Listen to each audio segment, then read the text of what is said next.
Philadelphia, a Beasley Media Group station.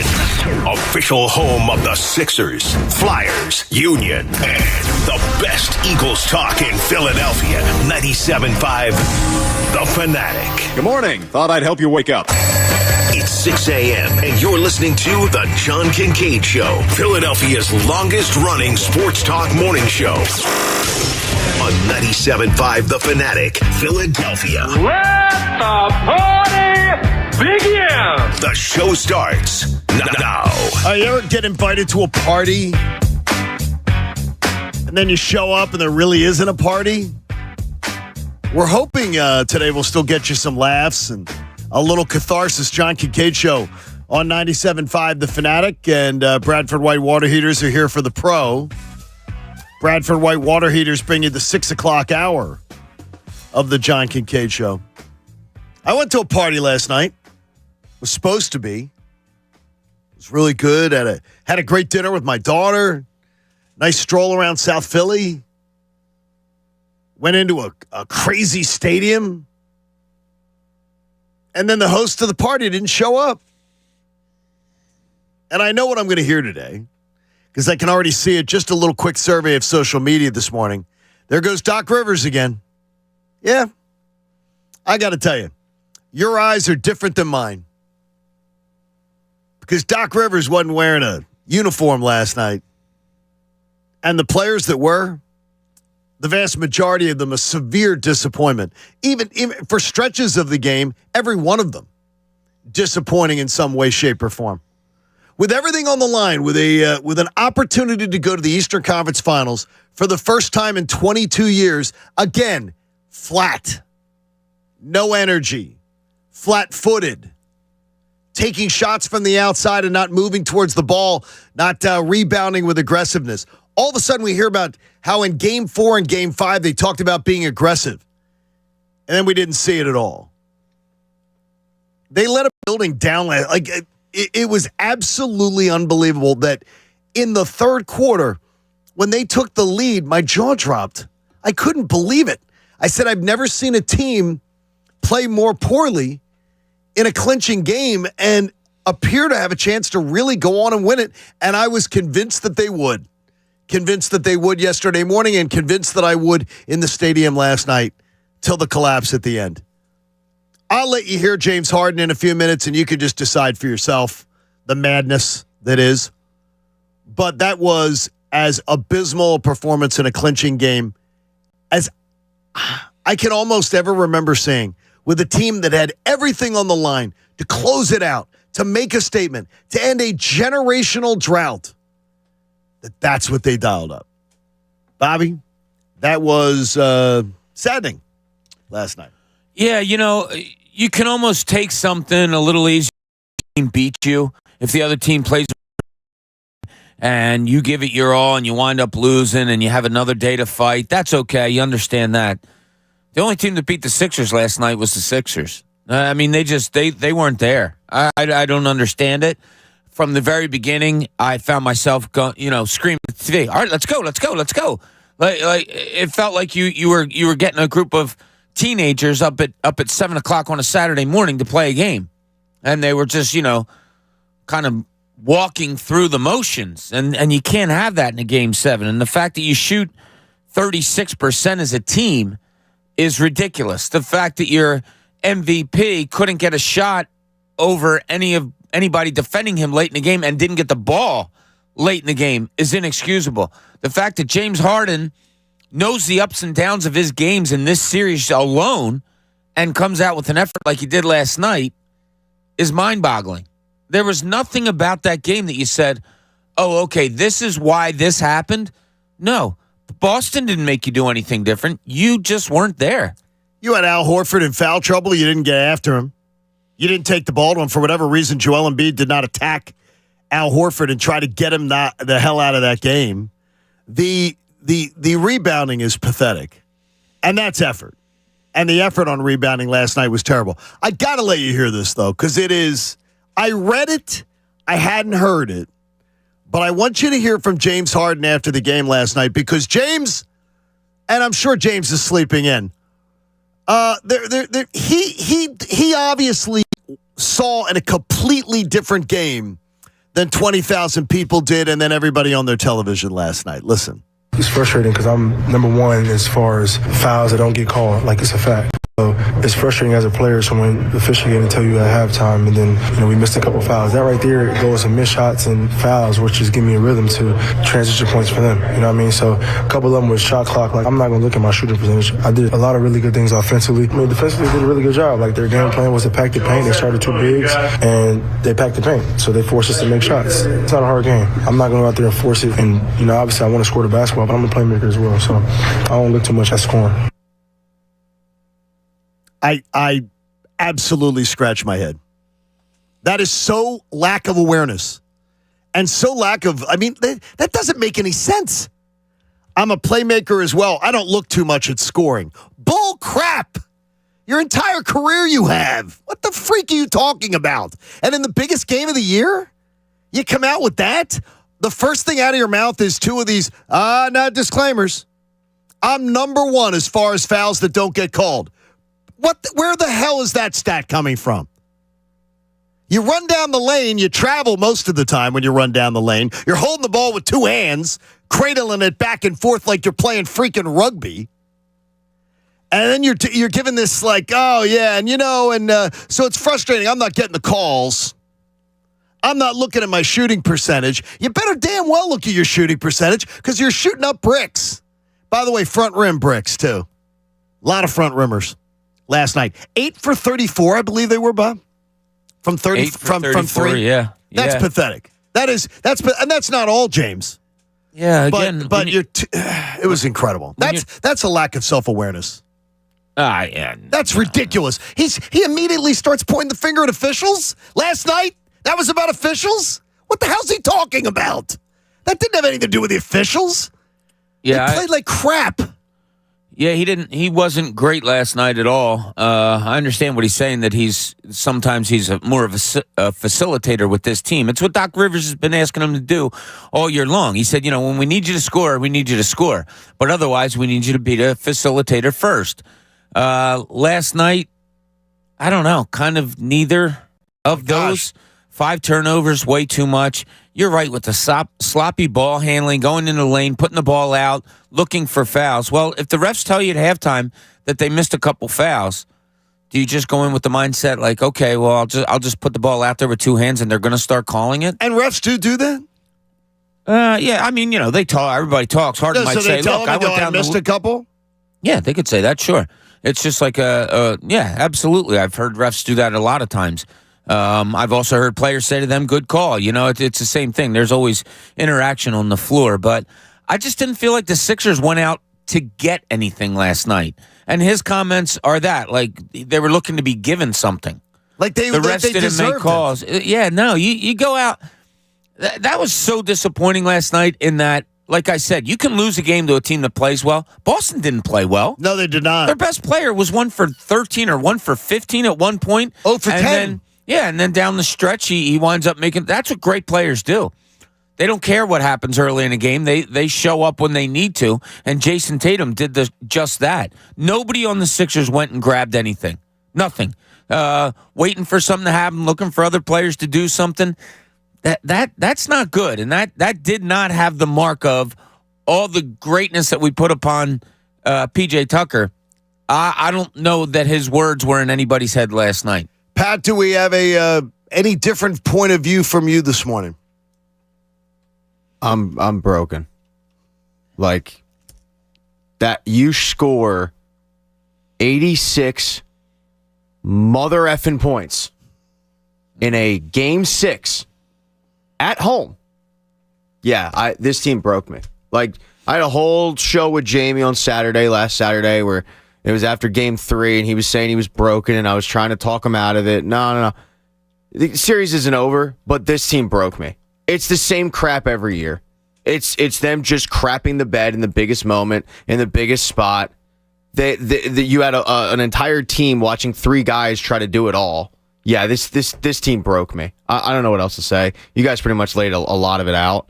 That was a gutless performance last night. An absolutely gutless performance. You crawl all the way back, and then you let Willis Reed. I'm sorry. Jason Tatum, because the broadcast, and you didn't hear this, Sean, because you were at the game. Right. The broadcast made him out to be. At one point, that jackass Mark Davis said he was the bravery of Jason Tatum. Bravery? Because he continued to shoot. Yeah. I'm broken. You guys have already cursed on the air before. I'm pretty close to it. I will tell you that, and again, Doc has his own resume to overcome of collapses. If you're putting that last night on Doc Rivers, and there might have been, down the stretch, I have a few questions I have to ask about. Are you drawing up anything? Are you making sure you're getting the ball in the hands of your best player? But overall, if you're blaming that on Doc Rivers, if this is going on, there's Doc Rivers again. That's a bunch of crap. You didn't watch. That team was listless last night, and it's not his job to be, give them their juice boxes and pats on the back. For them to come out that lame in a Game 6 at home, that's on them. That is absolutely on them. And Joel Embiid didn't look right all night long. He did not look right. Harden looked lost. And and let's just say, Tobias Harris, what in the hell? You played the entire game in 2 points? Yeah, that's horrible. That's pathetic. That was pathetic. He couldn't make a shot. No, you can throw blame on anybody. You really can. There's nobody that's not up for getting some blame put upon them. And you bring up Doc Rivers. Okay, fair enough. You're right. The players didn't have it there. But you're up 83-81 with 5.5 minutes to go, and you take out P.J. Tucker for George Niang. And look, I'm not making this I'm picking on George Niang's series. I'm really not. But he puts him in. I'm like, what the hell are you doing? You're up 83-81. You need defense, and you put in George Niang, puts him in for 2 minutes. Celtics go on a 6-0 run, and then he puts back in P.J. Tucker. What? You don't have... I understand you didn't have offense all night, and you're kind of looking for it, but 83-81 with 5.5 minutes to go, sorry, that doesn't tell me you need offense. It tells me you need defense in a defensive game all night long. You put in George Niang for 2 minutes, and the Celtics go on a 6-0 run. What? Yeah. So there was blame everywhere. Everywhere. The fact that they came out and weren't ready to play. The fact that all through the game, they get a lead and they still didn't go and grab anything. They got a lead and they kind of waited for Boston to kind of fritter away. Well, Boston didn't do that. Boston didn't play well, but they still played hard enough and well enough, and stars rose at the right time to win the game. Sixers had none of that last night. I was convinced through the entire fourth quarter they were going to win that game. When they got the lead, I thought they were going to. 3 or 4 minutes, I thought that game was over because I was saying, how could they play that poorly and somehow still be leading this game? I've never seen anything like it. And it was a crazy night. We'll have plenty of chances for you to vent today at 610-632-0975. Time to dust off those renovation plans. Start designing that new kitchen of your dreams with some help from Colonial Marble and Granite. Visit colonialmarble.net today. So if there is one Game 7 on Sunday, the Sixers will play at 3:30 on ABC.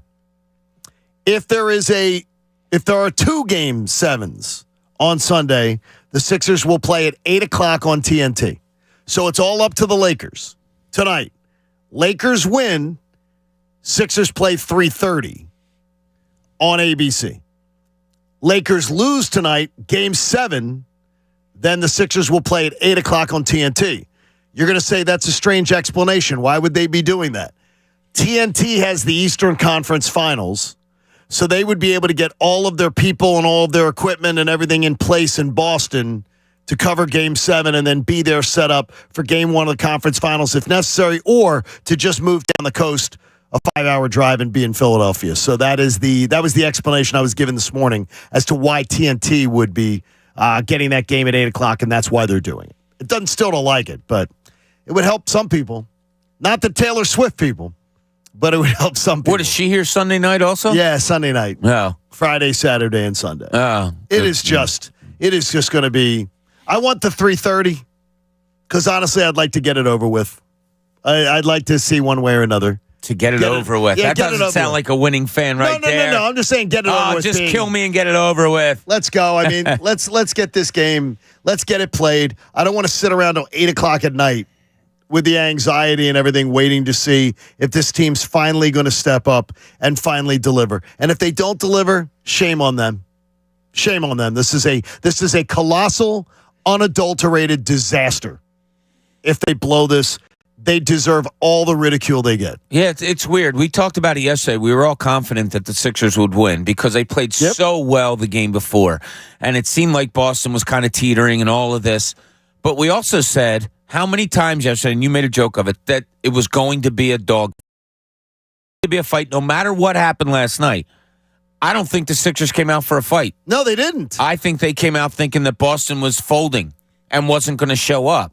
And that's not the mentality of a champion. Maybe they get it back in Game 7. Maybe the Sixers go up to Boston and play that game that they've done twice up there and make you believe, okay, this is a team that can win a championship.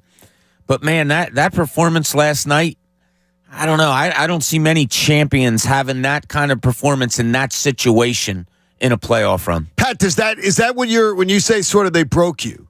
Did they just suck the life out of any thought you had that this team can win a championship by the way they dialed that one up last night? Is that where you're getting at? Look, I mean, this is very fresh. Right. Finished the game 6 hours ago. No, it's more of the, like, I need to see them get over the hump, and I don't really have a lot of confidence they can do it. Because I've been kicked in the nuts enough by this team. Every year, it's the same crap.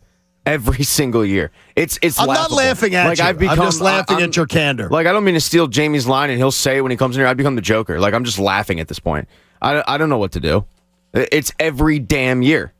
The fact that you score 86 points? What is this? What is this, 1996? You're scoring 86 points at home. I'm broken.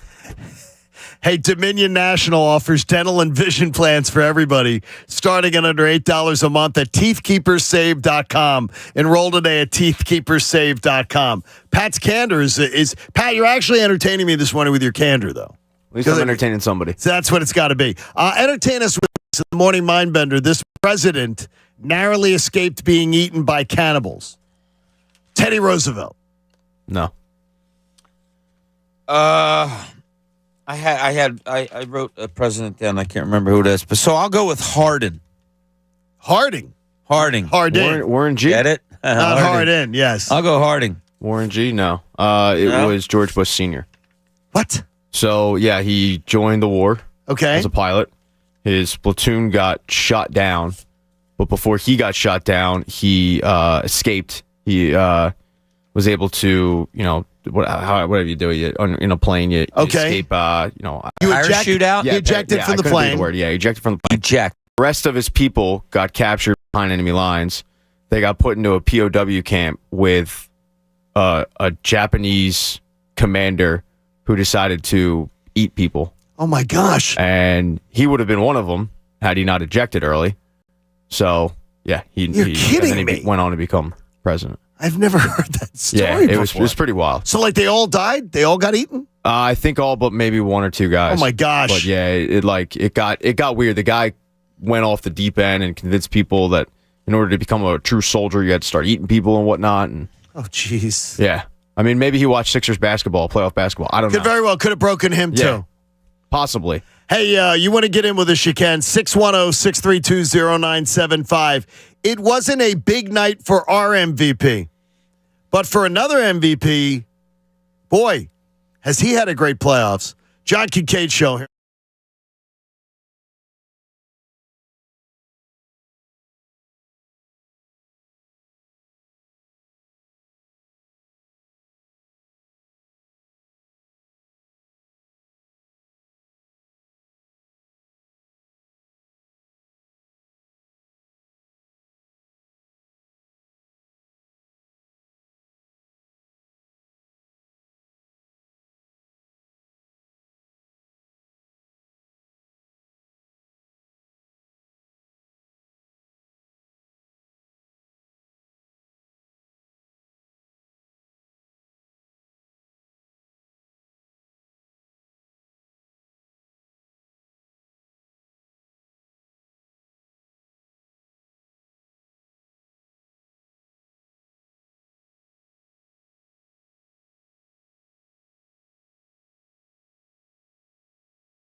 Back to the John Kincade Show on 97.5 The Fanatic, Philadelphia.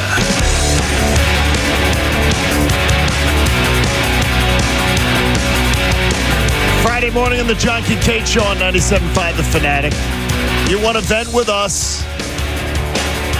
Connor's waiting to take your call. It's 610-632-0975. Be sure to listen to Jamie's Daily Odds Pod from the BetPark Sportsbook app.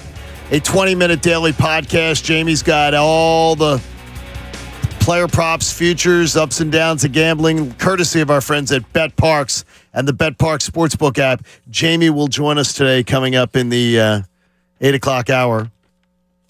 And we'll get to catch up with Jamie and find out what his thoughts are. And I'm imagining, Pat, it will sound a little bit like you, but Jamie finds a silver lining. He can muster a silver lining as well as anyone I know. He can, but it takes more than 6 to 8 hours.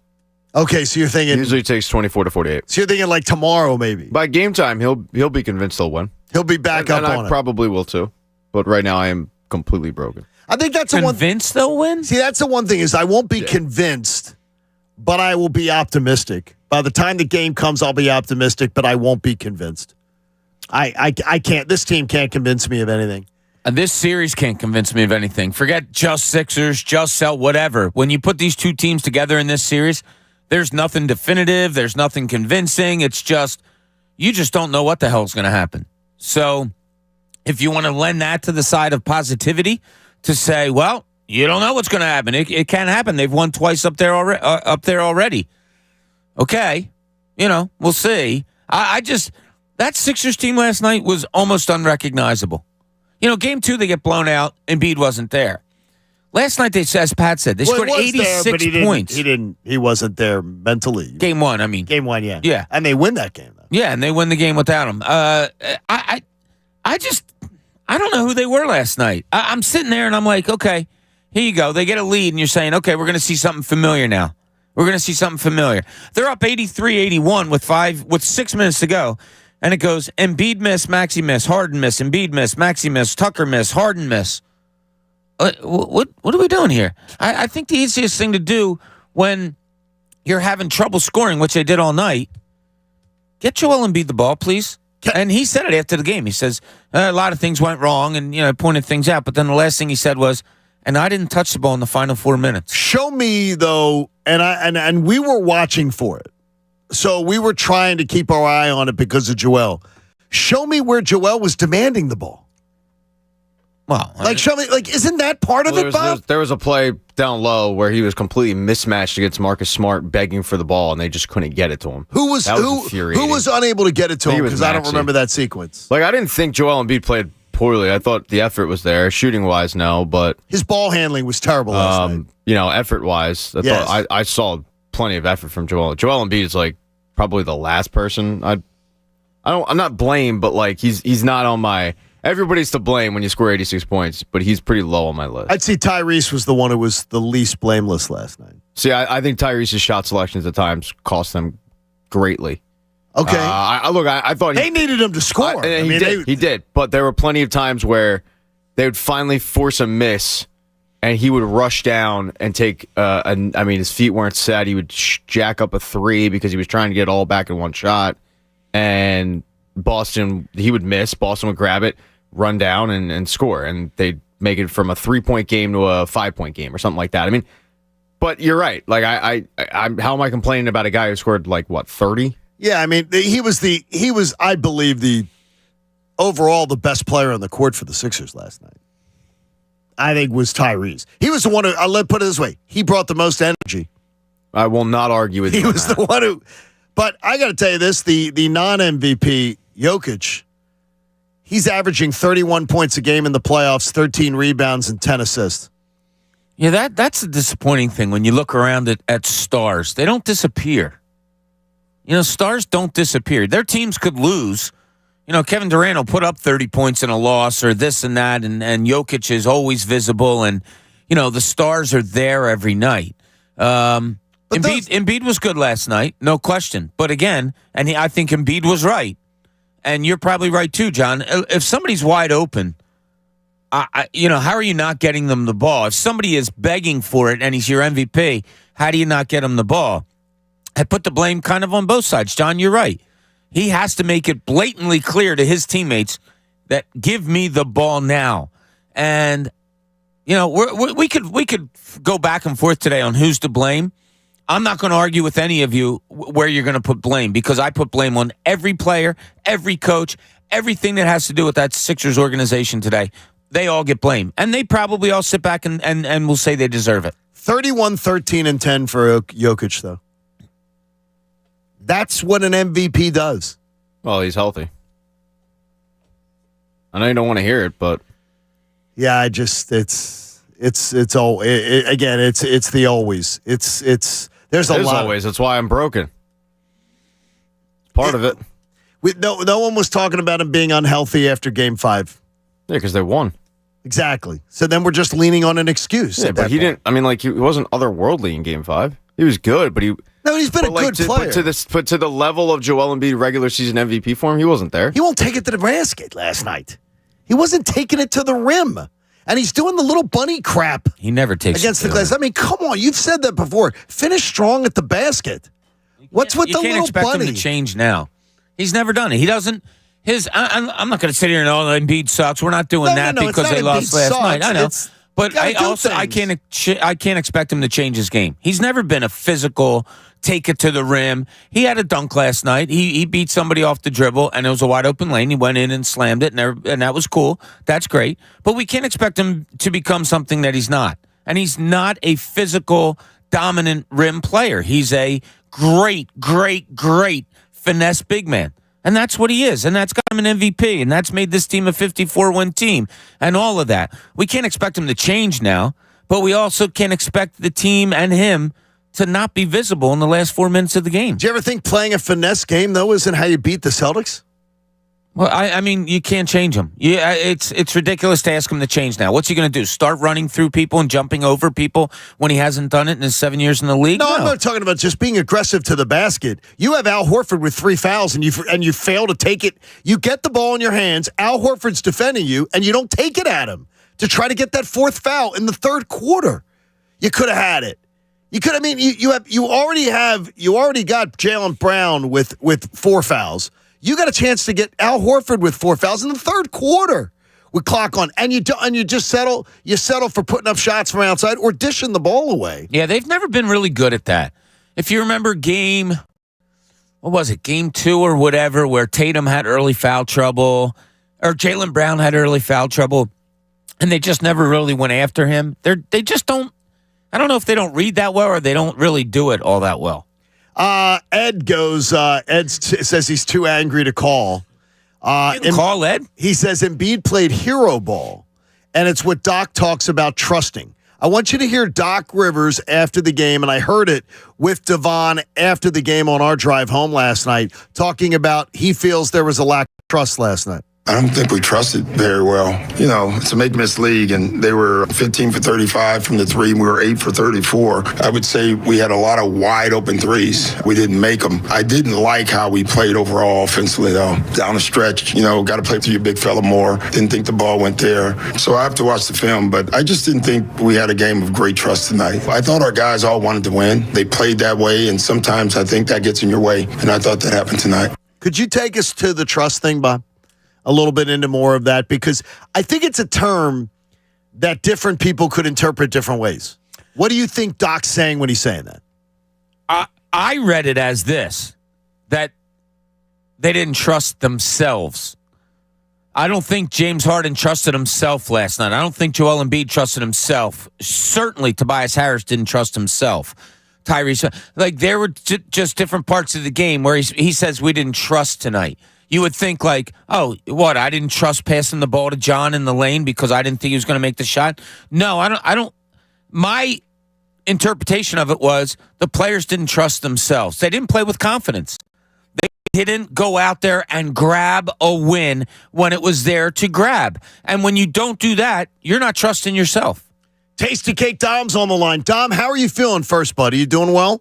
Yeah, I'm going to the thanks for asking, John, and I'm to the doctor today. I'm finishing my rehab, and praise God. I'm hoping that June 1st I'll be listening to you guys back on my route. Oh, Tom, that's awesome, that's buddy. great news. Congratulations, buddy.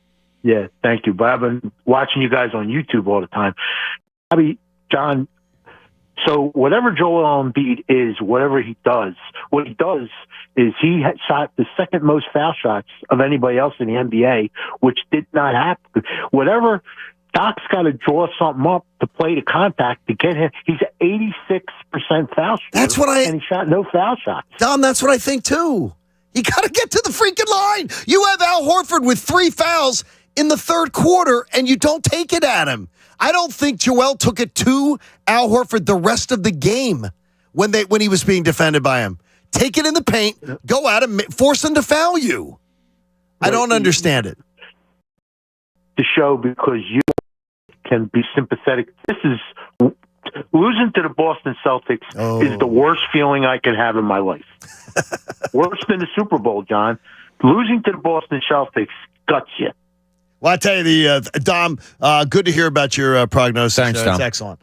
There is. It's the Celtics are tough. The Celtics are really hard. Yeah, you knew it, and that's another disappointing thing. And they deserve praise, by the way, because sure they regrouped at the end of that game, and the Sixers didn't. They didn't play well last night. No, they didn't. This just didn't. Celtics didn't play all that well last night. The game was there to be had. We've all seen it. And maybe it's been in ourselves too, where you have something coming up, something big, sports, some event in your life, and you're just like not there totally. And maybe you disappoint yourself, or you see somebody else and you're disappointed in that. Man, that was a gettable game last night. So gettable. Such a game that they should have won. A game that early on I thought the Celtics, although getting the lead, I didn't think the Celtics were playing good at any point. And when it was 40-26, I sort of felt that they were. Like right around there where they got, remember they blew the big lead, then the Sixers made it close. Yeah. Then they built it up again to 14, and at that point I'm saying, okay, they weathered a storm from the Sixers, and then they answered it. And they built it back up. But it wasn't because they were playing that great. I got to tell you, I didn't praise either team last night watching that game. I didn't say, wow, the Celtics are doing this well, or the Sixers are doing that well, or what a comeback because they're doing this and that. I thought it was two games by the Sixers and the Celtics that were bad, and somehow the Celtics weathered the storm. And they had a star step up at the end of the game and hit 3 upon 3 upon 3. That wound up winning them the game. I'll bet you if you sat any Celtic down today, while the win was phenomenal for them, I don't think that any of them would say they played well last night. Do you believe Mazzulla did something that set up his team for victory? Because I couldn't figure anything out that he did. No. I'm still baffled by it. I mean, it was right there. You didn't grab it. And if the Sixers wind up losing this game 7 and questions are asked and this, that, and the other, to me it comes down to you had a winnable game and you didn't know how to go out and grab it. Nope. You didn't. Do you put on the blame game, which of course happens at the end of it, how much blame falls on the plan of Doc Rivers? How much plan do you say when you're 8 for 34 shooting 3-pointers, you're just not going to win? And whatever the coach does, if 3 or 4 of those 3-pointers fall, you win the game. I mean, how much do you blame it on that? Well, there's always a game in place, a scheme in place. But you've played this team 5 times now, 6 times now. You know what each other's about. Yep. There's no secrets. You can say, Mazzulla, did he dial up something? No. Is Doc dialing up something? No. Do they tweak here and there? Yeah, that's what you do during a series. But I don't know what amount of coaching Doc Rivers could have done last night to wake Tobias Harris the hell up, to tell Tobias Harris, look, when you go to the rim, try not to get your shot blocked. Like, be forceful, go up with 2 hands, go up strong, do something that makes you unblockable. That can't happen as much as, I don't know what he could have dialed up that says to James Harden, let's go. A little more motor. Let's move a little bit. Last night. Or to Harden and Embiid, like, hey, guys, a turnover in a game 6 when you're up 3-2 is huge. Don't take for granted that the 2 of you turning the ball over 9 times is a nothing. There's just so many things out there that are disappointing. And it leaves a bad taste in your mouth. And, hopefully they can pull something out on Sunday. That would be huge if they did. But to go to these depths of how bad they played last night is really concerning. Doc always takes the bullet, Pat, but you on your hit list this morning. He's pretty low on it. Hey, I don't for blame me too. him. They had how many wide open threes? Oh my gosh! And they could not hit them. So I don't know what Doc could have possibly dialed up. He was getting the open looks, so whatever was going on, they just weren't falling. Like, this is so much worse than Game 2.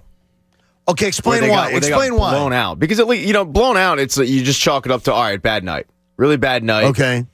The fact that this team dug themselves a hole, crawled out of it, took the lead, and then never seemed to extend the lead because they just weren't good. What was their biggest lead? 3? Yeah, I think so. I think it got up to 5. And they had opportunities, and they took bad shots, and they had bad possessions. I could accept a 30-point blowout because you just chalk it up to, all right, hey, that happens, whatever. You turn the page. But for this is just way more gut-wrenching. Sucks. You're describing it very well, Pat. Thank you. We're going to give somebody a $1,000 gift card opportunity coming up today at 8 o'clock. You'll have your chance to win a $1,000 gift card to anywhere that you want. And if you want to vent with us and go through a little cathartic therapy, we'd love to have you join us at 610-632-0975. We know the Eagles 2023 schedule, too. Maybe that can bring a little sunshine. You want to do W's and L's? Because I got them here. I don't. John Kincade Show, 97.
Flyers, Union, and the best Eagles talk in Philadelphia. 97.5 The Fanatic. Now, back to the John Kincade Show on 97.5 The Fanatic, Philadelphia. So damn proud. John Kincade Show on The Fanatic on this Friday morning. Game 7 will be Sunday. It's either going to be 3:30 or 8 o'clock. It all depends on what the Lakers do tonight. You prefer 3:30? Absolutely, I want it over. I do too, but I also have, and for people out there that are about our age, John, I also have like horrible memories of Boston on a Sunday afternoon. I usually horrible memories. See, I usually think of it as being a 1 o'clock start though, or 12:30. The bad memories, for whatever reason, of my childhood, with like early afternoon games. I just know it was afternoon. Oh, it's not fun. Yeah. Ugh. Hey, listen to Jamie's Daily Odds Pod, brought to you by the great Bet Parks Sportsbook app. Jamie will join us today in the 8 o'clock hour. Jamie's got player prop, futures, all the betting lines and everything. And then you guys are back tomorrow morning, right, Pat? You going to be all ready and sixered up by then or not? Doubtful. Doubtful? Approaching it, maybe? It'll be a very morose show. I don't think you will be. I think we're going to hear from some people, though, who might be. Ryan in Philadelphia joins us on The Fanatic. Ryan, good morning. Ryan? Good morning. How are you? Good, hey, buddy. Ryan. What's going on?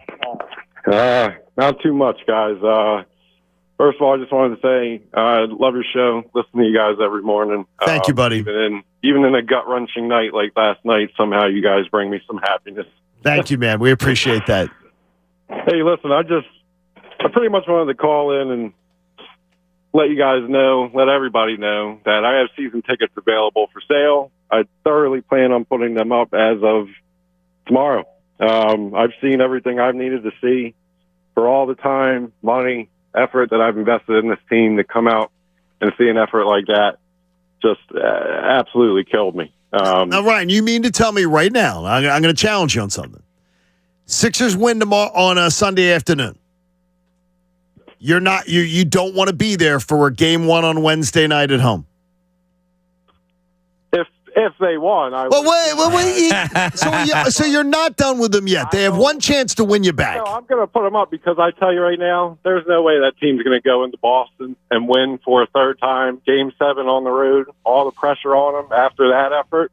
There's not a single bone inside of me that thinks that team has any shot of winning that game. Wow. I wanted you to at least give an open door of a crack of opportunity. I've had an open door, John, for years. And an open wallet, obviously. An open wallet, too. It's outrageous. I mean, listen, I stayed up. I was up all night like the rest of us. I tried to analyze things differently. I looked at things differently. And part of me what really stood out to me the most was basically what you were saying. There's times where in that game where Horford's guarding Embiid, and I know that Embiid's a different type of player. He's a different type of big. He doesn't play back to the basket, traditional big man style of basketball.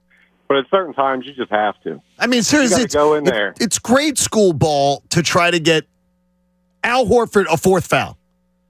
And you had it in the third quarter. You had the opportunity. And Joel Embiid's just literally, it's him.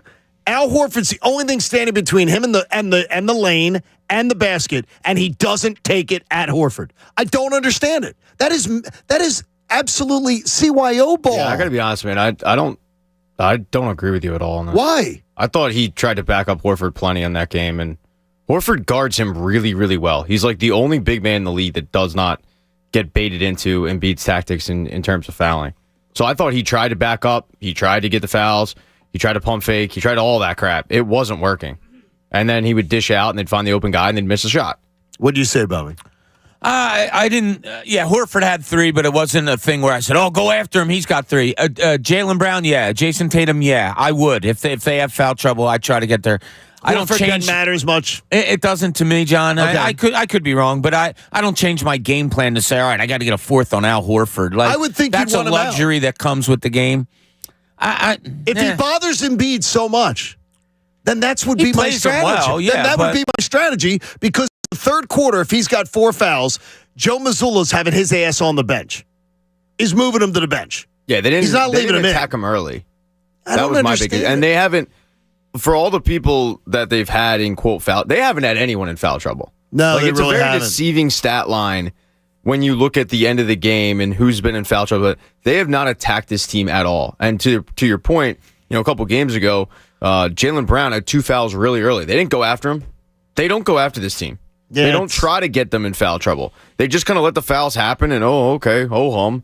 And they weren't going out of their way making calls last night. I think there was only 27 total fouls called. So, I don't know. Yeah. There was some dumb, I've never seen, I don't know what the hell was going on with. At the time when Joel Embiid took the 2 foul shots, that they then took off the board 2 minutes later. At the time he was taking the foul shots, we had some fine listeners, and Mitch Stoller from AACR was next to us, everything. I'm saying, Maxey has to take those foul shots. Why are they letting Embiid take them? And then 2 minutes later, Bob, I have never seen that. You have covered the NBA. I have never seen them go back 2 minutes later and correct something. Take points off the board and make something be redone. I've never seen that before. Yeah, that was odd. But I didn't even know you could do that. Yeah, well, they explained it's a correctable mistake. So that's what they did. They corrected it. I don't know what happened there. And we were saying the same thing at home. Like, what is going on here? Bob, Why is what? Who was the sorry to cut you off? Who's the judge, or not the judge? Jeez, the ref they go to, like their sideline guy on the ESPN broadcast. Yeah. You know what I'm talking about? Like when there's a big call, they go to this guy, and it's a retired ref. And Steve Javie. Yeah. What the hell was he doing yesterday? Like, this is how pissed off I am. I'm blaming Steve Javie. They go to him for that play, for that very play about the Maxey call, and they go, Steve Javie, what did you see? He goes, Javs was like, I don't know. Yeah, I got to be honest, I didn't really see it. It's the only game going on, Jav. What are you watching? Were you in the bathroom? They have commercial breaks. They go to you for the first time. Maybe they'll go to you 3 times a game, and you go, yeah, I got to be honest, I wasn't watching. Maybe it's in the bathroom. What? John. What the hell does he get paid for? John in Huntington Valley joins us. John, good morning. You're on The Fanatic. Good morning, everyone. Love the show. It's cracking me up in the morning. Thank you, buddy. So the first thing I want to say is I want to say, Bob, what I'll say, too, is I feel like it's hard to play through the officials because I feel like it's very unpredictable. You just don't know what they're going to call. So I feel like I'm kind of on Bob with this one. I feel like we need our stars to play consistent, Sure. I feel like they did not because throughout the game it was like, they were on and off, but we kind of need them to play consistent throughout, especially when we're playing good defense on Tatum and he didn't score as much as he did until the fourth. So I feel like we had that game for sure. And Tatum, at least kept his head up. Oh yeah. And he was terrible. I mean, he was getting harassed by the crowd. Yeah, exactly. And you could see I feel like we definitely flustered him. And honestly, if I'm Doc, this is like I feel like we would go through game tape with the Sixers, and then right before everybody thinks that they're leaving and calling it a day, I would say, hold on, I want to play one more thing. Maybe play the last 2 minutes of the Toronto game, play the last 2 minutes of the Houston game, and be like, we're at this moment. This is the team we have to get through if we want to win a championship. And on Sunday or Saturday, I forget what day it is, we need to step up and we need to play our absolute all. Because I don't know what the future holds with Miami or New York, but I'll be honest with you. I think right now we're playing the best team, and we need to get through this team to get the confidence to keep going. There you go, buddy. Good job. Yeah, you talk about a coach motivating a team and stuff. Do they? Is it come down to that? I hear what John's saying. In a game 7? Yeah, no. Yeah, John, we need it. We need to be motivated. We would like the players to hear what your message was there, John, which is correct. But as a coach, I don't. If they don't realize it's the Celtics that they have to get through, if they don't realize the moment and how big it is, well, then there's something wrong with that team. And you can make that a point today also. Like I said, I'll lay blame everywhere today. You could lay blame that they didn't know that something was out there to get, and they didn't go and get it. And that's the essence of sports, is seizing a moment.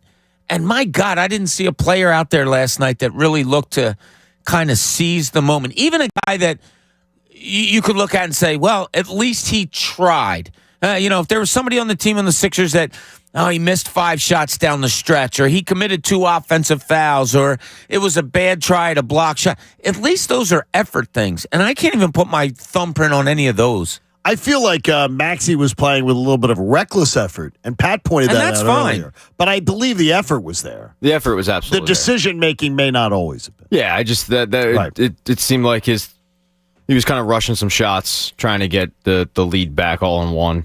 Whatever. And that sort of seems like the case. Yeah, I'll take 9 for 20 from him any day. Absolutely. I absolutely will. I need those 20 shots from him, but we've barely mentioned his name, and maybe because he's on a milk carton or something. But Tobias Harris, what the hell are you doing? That was last night. He was the number one guy in the stands that people were like, "What the hell is going on?" Yeah, he's got 2 points. That was absolutely horrible. Hey, when someone gets hurt, we know who to call. But what about a mental health crisis? The 988 Suicide and Crisis Lifeline will offer you free confidential support around the clock. So don't hesitate. Call 988. Phil went to the game last night, courtesy of us. Phil. We lost a listener. Great. Phil, no, he's still listening because he called in. And he was listening on hold, Pat. I mean, come on now. What's going on, Phil? My voice is feeling it as well as my heart. But thanks for taking me to the game. It was fun. Made the most of it. It was a crushing loss, no doubt about it. But you guys said that you didn't see Missoula do anything, but I think the underrated thing was he changed the starting roster, right? And how did that get translated? 3-15. Embiid was off his game initially. It was like once Boston eliminated the pick and roll, Harden just gave up. It was like Harden was like, well, that's all my game is. He looked so listless last night. With these drives, the travel call is like he didn't even attempt, and the referees are just like, you're not even trying. You're just looking for the foul. He was running. He ran with the ball 3 steps, cradling it with 2 hands like he was carrying a rugby. It was a rugby match. How many times have we seen that? Oh, I've seen it. I've seen it enough. I can tell you that I've seen it enough. The last 2 minutes, he played with 0 interest. Nope. He was driving, and we needed 3s. You're James freaking the beard Harden, right? That's what your career has been established. Like the fundamental thing is the step back 3, and he's wasting 20 seconds on the shot clock, and then driving with 5 seconds and trying to kick it out. The time management was egregious. How many times last night? Thanks for your call, Phil, and well, glad you got to see the game. They attempted a shot where the shot clock was down to 2 seconds or less. And it's like the black hole of James Harden just dribbling the ball out and doing nothing with it. I felt like this was a problem in the Brooklyn series, too. They just played a worse opponent, but that could be. They took. I remember watching the Brooklyn series, going, "Why are they taking so long to kind of get set?" They wouldn't start kind of running an offense until 7 seconds was left on a shot clock. And the worst part of it is they said it after the game 5 win that we are at our best when the ball is moving, everyone is, and that didn't happen last night. And there was a spot, John, you didn't see it, nor did Phil or hear it because you guys were at the game. Okay.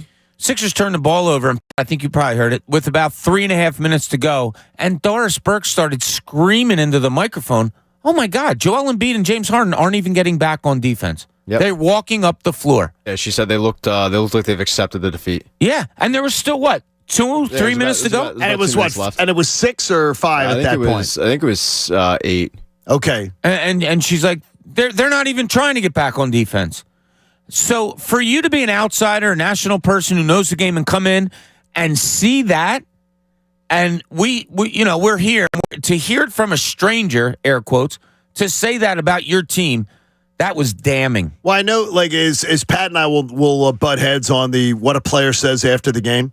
The fact that there was no accountability out of James Harden for that performance, and it was, I don't get fouls. I lead the league in not getting fouls that deserve to be called. And by the way, I don't care about my shooting percentage. I don't even take a look at that. You are so full of crap. One thing I've heard, Bob, is that he is a stat sheet guy. That he is a guy that's interested in looking at his stats. That he is interested in shooting. He's interested in the science of knowing how many did he attempt, how many did he look at, how many. So I mean, this is like James Harden is. I read the comments and I thought that they sounded like I'm going to hear him say it, and it's not going to sound as bad. He's going to sound more accountable. He's not. He's not. That's 3 games in the series, 3 crappy games in the series. In a 6-game series. It's some from of the a guy oddest that's supposed things to be a great player. Yeah, it's one of the oddest series from an individual I've ever seen. To be able to dominate so bad and then not be there so badly. 3-3 now. You got to hope he's there on Sunday. Hey, the all-new Bet Parks app, 7 o'clock hour, the John Kincade Show, brought to you by the Bet Parks app. Sportsbook and casino in a sleek, easy-to-use app in Pennsylvania and New Jersey. Phillies will open a series in Colorado tonight. We still have plenty of time for you to get in at 610-632-0975 to vent. A little catharsis this morning on what you saw yesterday in the Sixers game. What did you think when you saw Eagles opening at Patriots in the Tom Brady game? On the road. First of all, the NFC champions opening on the road. Yeah, I thought that was weird. That struck me weird. And then you're playing on a Thursday night game. You get a short week of the first week. Like I don't understand the methodology of that. I didn't either. And not going to, we got screwed and all this. But I sort of think you did. You could have put any team's name or no name. Just say to me, here's the schedule of the NFC champion from a year ago. Like I said, remove name and let me look at that schedule and I'd say, wow, no favors done here. I don't expect the league to say, oh, the Eagles are really good, so let's make it as soft as possible. No, I don't expect that. But this is a weird schedule. 3 1:00 games. And only 1 at home. Yeah. Like you said, a short week, the second week of the season? I mean, you're going to your first 2 games of the season are going to be played within 5 days. Yeah. I've never even heard of that. Pat, it seems as if there was that now with the new rules, maybe that was a game that Amazon wanted really bad for Thursday night. They wanted the Eagles home opener. I guess. And they fought for it. I glanced over it. So I don't. Maybe. I mean, my big takeaway was the fact that they had 3 1:00 games. I think, as Bob said, which is that crazy. was I was blown away by that. That was pretty shocking. And then I thought, well, yeah, I guess the champ probably want the Eagles in prime time as much as possible. But that's very surprising. Has there ever? I don't know even how you look this up, but has there ever been a team that only had 3 1:00 games? I mean, they only have 1 1:00 game. They do not have a 1:00 game until October 1st. That's their first 1:00 game. That is correct. The first and the last games of October are played at 1:00, and they're the Commanders. I mean, there's your 1:00 starts. First game in October, last game in October. Oh, and then by the way, last game of 2023. December 31st against the Cardinals. It's incredible to me. Like the schedule seems weird. And the Murderers Row at the end of the year, which is really like, you don't expect it to be easy, but after your bye week, to be able to go Monday Night Football against the Chiefs. So you get a nice break. You get 14 days off before you have to play the Chiefs. I have that as a win. You do? Okay, that's good. But then you have to come home to the Bills. Yeah, I think that's a loss. Home to the 49ers at the Cowboys. I have a win. That is a streak of games where the NFL said 4 of your biggest games are going to be played in consecutive weeks. And then that's strange to me. Yeah, and then you say, okay, after those 4 games, like you just brought up, John. Oh, and then go to Seattle and play. I don't care if Jim Thorne is still there. Was that Zorn, whatever. I don't care who's playing for Seattle. That's a tough place to play. Sure it is. So then you got to go there. Yeah. It's a tough trip. Absolutely. It's the furthest you can go. Like I said, this schedule's. And you play okay, I love challenges. You got one in this one. And you play the Giants 2 of your last 3 games. Like, that doesn't make sense to me. Yeah, that's kind of odd. Like, I don't dig that one at all. You play the Giants twice in 13 days. And you don't play them all year long. That just seems like a really strange thing. To me, it doesn't make any sense. Neil in Bryn Mawr joins us on The Fanatic. Neil, good morning. How are you? Good morning, gentlemen. How are we doing? We've been better. I mean, let's be honest. Yes. A rhetorical question. Hey, real quickly on the schedule, if I get one more on Facebook. For some reason, I get all these notices about 49er groups. I'm tired of seeing all the comments from Debo and Shanahan. However, my point is, now that the schedule came out, let's not fall into the 49er wheelhouse, and let's not complain about the schedule. Let's just go out. We're the best team in the NFC on paper. I get it. Yes, I understand the lack of respect thing, but let's not complain about the schedule, man. Well, I'm more looking at the fact that you kept arguably your 4 biggest games are being played in consecutive weeks. Like that's a really strange decision by the league. It is, and the 4:25 game on opening day and then coming back on Thursday night is weird. On the road, by the way. Yeah, you're playing that. Really, I don't know why. I've got this in my head. Do you remember the year of the Dream Team? They played a Sunday night game at home, and then they had to fly out to Seattle and play a Thursday night game. I don't know why I have images in my head. And I know we're not flying to Seattle for right. But that's what I've got in my head. I think sometimes with the NFL, man, it's just, you're the best team in the league. People want to see you not only in this market but all over. And I think we just have to weather the storm the first 4 or 5 weeks of the season to kind of, in a way, echo your sentiment. It's not bad, Neil. You're right. And you don't want to be like the 49ers, right, Bobby? No. I mean, it's a head-scratching one. I never complain about schedules and stuff like that. You don't know what's going to happen. We say open up tough. Well, I don't know who's going to be injured, who's not going to be injured, who's going to be playing well, who's not. It's why you don't like doing wins and losses, John. Because we don't know who's going to be there. Like last year, we looked at the schedule and said, oh, my gosh, Thanksgiving weekend, we get the Packers. Then we got to play the Titans. Then we have to, and we were looking at that going, man, that is going to be a nasty stretch. It didn't end up being that at all. No. Yeah, you just don't know. Due to injuries, due to other things, you don't know now what that's going to be. But it just seems strange. I don't like the short week on the first week. I just think that's surprising to me that they would do that to the NFC champions. Yeah, and I look out, when I look at a schedule, the first thing I look for is my friends that have season tickets. And see how many 8 o'clock Sunday or Monday games are there, because that's tough. It's tough for the working guy to be able to do that, go to the game and then come home. And then you look at holidays and Thursday games and all those different things. We heard yesterday before the schedule came out that the Eagles were going to have 6 primetime games. It's unbelievable. It's a lot. It is a lot. Yeah, but that's what happens when you're one of the best teams, and your schedule's going to be skewed because of that, because people want to see you. All right, Pat, help Joe out. Joe has 2nd and 3rd picks in his season ticket draft. So on the home schedule, he gets to have Jimmy Locke will have the 1st pick, and he has 2nd and 3rd picks. What do you think? What do you think the 1st pick's going to be, Bob? Now that we sort of know where the schedule is, who's coming in here?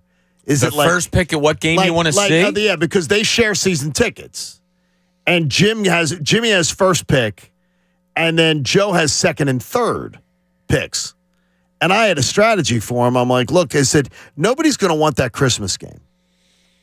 Right? I mean. Well, the first thing that comes into mind if I have to pick a game is weather. Oh, so you do think that, yeah. Well, yeah. We all know it's no fun to sit and freeze your ass off. So I kind of look, and it sucks that it's a night game, but that Dolphins team really intrigues me. It's an 8:20 Sunday night game, but it is October. Yeah, they're going to be a fun team to watch, I think, the Dolphins are. Oh, they should be. So you have the Tua, Jalen Hurts thing. You have a really good Dolphins team, I think, that are going to be better this year. So that's October 22nd, not too late into the season where you anticipate cold. The only thing I don't like I said, it's the 8:20 game. But anything before that, I don't know. I don't know. Bills at 4:25 on November 26th. That's okay. Thanksgiving. See, I'm grabbing if I have 2nd and 3rd pick, I'm grabbing Cowboys, Bills, 49ers. I'm grabbing 2 of those 3 games. Whatever those 3 are, that has to be, one of the mixed games there. That's what I had. You would too? I would pick 49ers first. 49ers would be a great game. And those are 3 home games in a row. Then count. I mean, they're broken up by a bye week, and that Chiefs, but yeah. That's going to be a little bit of a chance for them to be home, You know, the Eagles will play a road game at the Commanders on October 29th. They are not on the road again till the 20th. So they get a nice break at home, which is pretty good. Pat says he's done with this guy. Wait a minute. It's not one of us, right, Pat? I guess you'll have to find out. We'll stick around. Not John sounding Kincade good, Show here on 97.5 The Fanatic. You know, Dave,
John Kincade Show on 97.5 The Fanatic. When 3 different people on your timeline say they're like too angry to call, it always sort of makes me laugh, but it's like gallows humor. I feel Pat's pain, and I love him more than I love life. He's like, I do. Nice, and when he's hurting, I don't know why, but it picks me up to try to make him feel better. I know. So I just went in there. We talked about a little something. Okay. I gave him a hug, patted him on the head, gave him all that, and he almost cracked a smile. And so that'll carry me through for the rest of the day to try to get him in a better mood. I do not hug Pat anymore, but I do wish him that I know that by He's tomorrow. a good hugger. I know that by tomorrow he will be back. He will be back. I have to. I'm scheduled to be back. No, you're going to be back with a much more positive energy. And I understand it, though. You're real. Me and Jamie will be at the Chickies and Pete's in Malvern. You can come. It's awesome. See our pain live. Hey, we might both be wearing clown makeup because that's what I feel like. Jamie's already been texting me a lot this morning. He is not he's ready happy. to go. Yeah. Yeah. Jamie's Daily Odds Pod, brought to you by our 7 o'clock hour sponsor, the Bet Park Sportsbook app. It is awesome. It's a quick listen. It is a dog walking podcast. No, it's not about dog walking. But Pat and I have both walked the dog listening to the podcast. It's the perfect time. It is. I often listen to it after your guys' advice when I'm out back, like doing some work and stuff. Yeah, it's awesome. And Jamie cracks himself up on his podcast, though, which I do find very funny. He will sometimes crack himself up, which is interesting. And it's presented by the Bet Park Sportsbook app. I mean, I guess what he really should do is he should get a laugh track. That would be good, too. So when he tells a joke, he doesn't crack himself up, but he hits the laugh track, and it makes it sound like he's in front of a like live an 80s audience. sitcom, right? Yeah, like a late show situation. Like Step by Step, which got laughs. Family Matters, which got laughs. Yeah, I like those shows. Oh, my gosh. Step by Step. I like terrible. Step by Step. Step by Step was terrible. Well, John, I was like, exactly. 9. I don't remember that show. Which one was that? Suzanne Summers and Patrick Duffy. Yeah. I never saw that. Kid lived outside in the van. They had like 9. Somebody living in a van? Cody, right? Down by the river? Yeah. Cousin Cody, right? Yep. They had like 9 kids or something. They like merged families. It was like a Brady Bunch where they were both divorced. Yeah. It was a different take on the Brady Bunch. They were both divorced. Was at a amusement park that looked cool. I told you before. I think it was the good trivia question for you too. Was the longest half-hour TV opening. I think it ran 1:51. Why do you know that? Because I was at a trivia night once when that was the answer. It's always the stupid things that will like stick in your head. Stuck with me. Yeah. No, then I had to go watch it, and I couldn't believe that it was that bad. And all the bad CGI on that opening. Well, at the time, it was groundbreaking. It was groundbreaking at that point. 610-632-0975 if you want to vent with us, get a little cathartic. But Pat says he's done with this guy. And if it's me, Pat, we got issues. This is Pat's point of view. Here's Pat. I have great news, John. It's not me? It's not you. Okay, good. Yeah, still love okay, it. that makes me happy. No, I'm done with Tobias Harris. I'm done. I am. I tweeted this out after the game. The fact that you, and I've said it about 15 times now, but you scored 86 points at home in a pivotal Game 6. You could finally advance. You could finally go past the second round, something you haven't done in 22 years. You know, YouTube wasn't around back then. And he goes 1 for 7, scoring 2 points in 40 minutes.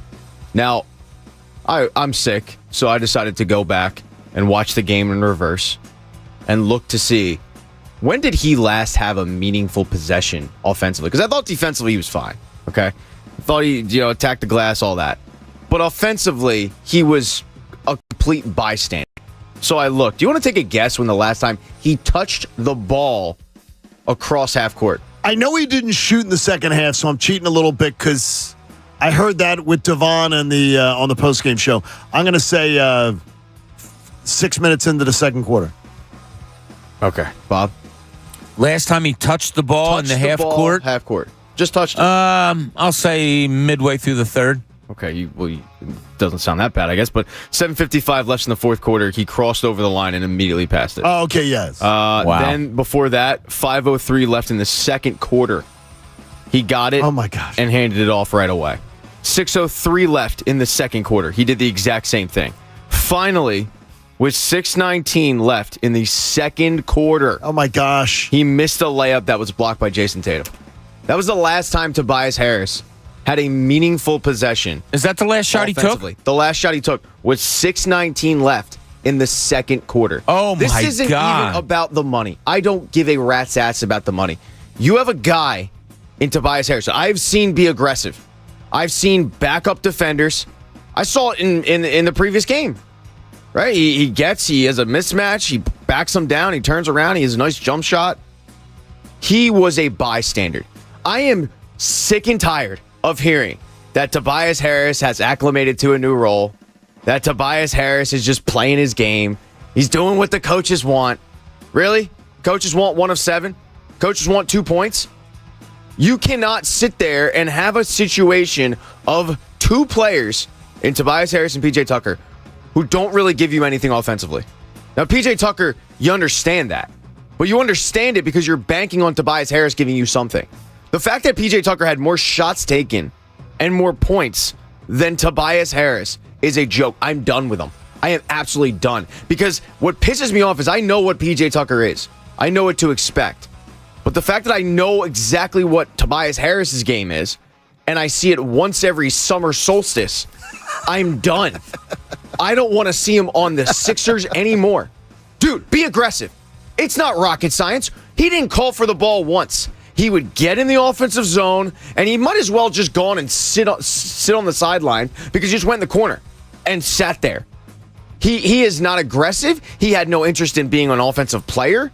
He was there to be a defensive stopper and to grab rebounds every once in a while. I'm done with Tobias Harris. He might be, and he seems to be, a great guy. And he can be a great guy on the Timberwolves.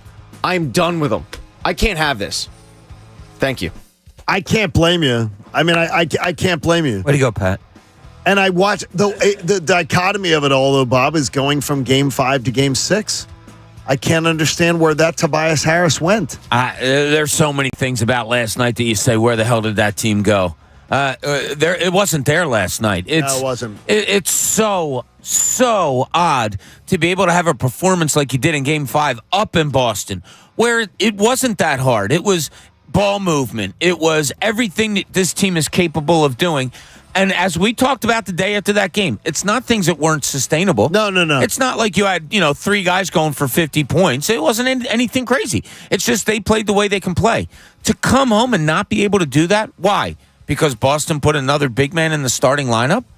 I mean, that's ridiculous. That bodes well for your ball movement. Oh, yeah, Robert Dikembe Mutombo's Williams? Yeah. Oh, geez. I'm going to warn you right now. Warning, this is a hot take alert. Tobias Harris to me is becoming like a Ben Simmons type player of I'm begging him to be aggressive. I'm like having PTSD flashbacks of begging a player, an NBA player, to be aggressive on offense. Every once in a while, every twice a month, we would see Ben Simmons just kind of take over and score 25, 30 points. And we'd be like, yeah, dude, okay, do that more. Tobias Harris taking 7 shots, making one of them, and not taking a shot past 6:19 in the second quarter. They're not winning anything. If you're going to have him and basically the entire bench just Maxey, Harden, and Embiid and say, you guys go take it. We'll kick back. I don't think you're being unfair at all. And I don't think you're being overreactive. I don't think that's an over-the-top take. No, I often, when games like this happen, put myself in the head coach's position and answer questions the way I would answer them, as opposed to Doc Rivers. So if I was a reporter there last night, my first question probably would have been, what did the Celtics do defensively that made your team score only 86 points? My answer, if I was the coach, would have been, I'm not even looking at the Celtics. I'm looking at us. We're the ones that made us score 86 points. I don't. You guys saw the game. Did you see anything vastly different defensively that Boston did last night? No, I did not. And it's not just as simple as saying, well, the Sixers had a lot of wide open shots and they just didn't make them. That's part of it. Understandable. That's really a good part of it. Understand that. Man, did any of you guys walk away saying that the effort was there? No. The effort was terrible. It looked to me, the Sixers to me last night looked like a flash in the pan team. Like, oh man, we're happy that they're here in a Game 6. Nobody expected this, and they crapped the bed. Well, you're a veteran team with an MVP, and you know what the stakes are. How you come out with that type of performance last night, that's tough, man. That's tough. Here's unacceptable, too, from to the Tobias Harris, checking on you here. His points in this series, just against Boston. 18 points, 16 points, 7, 9, 16, 2.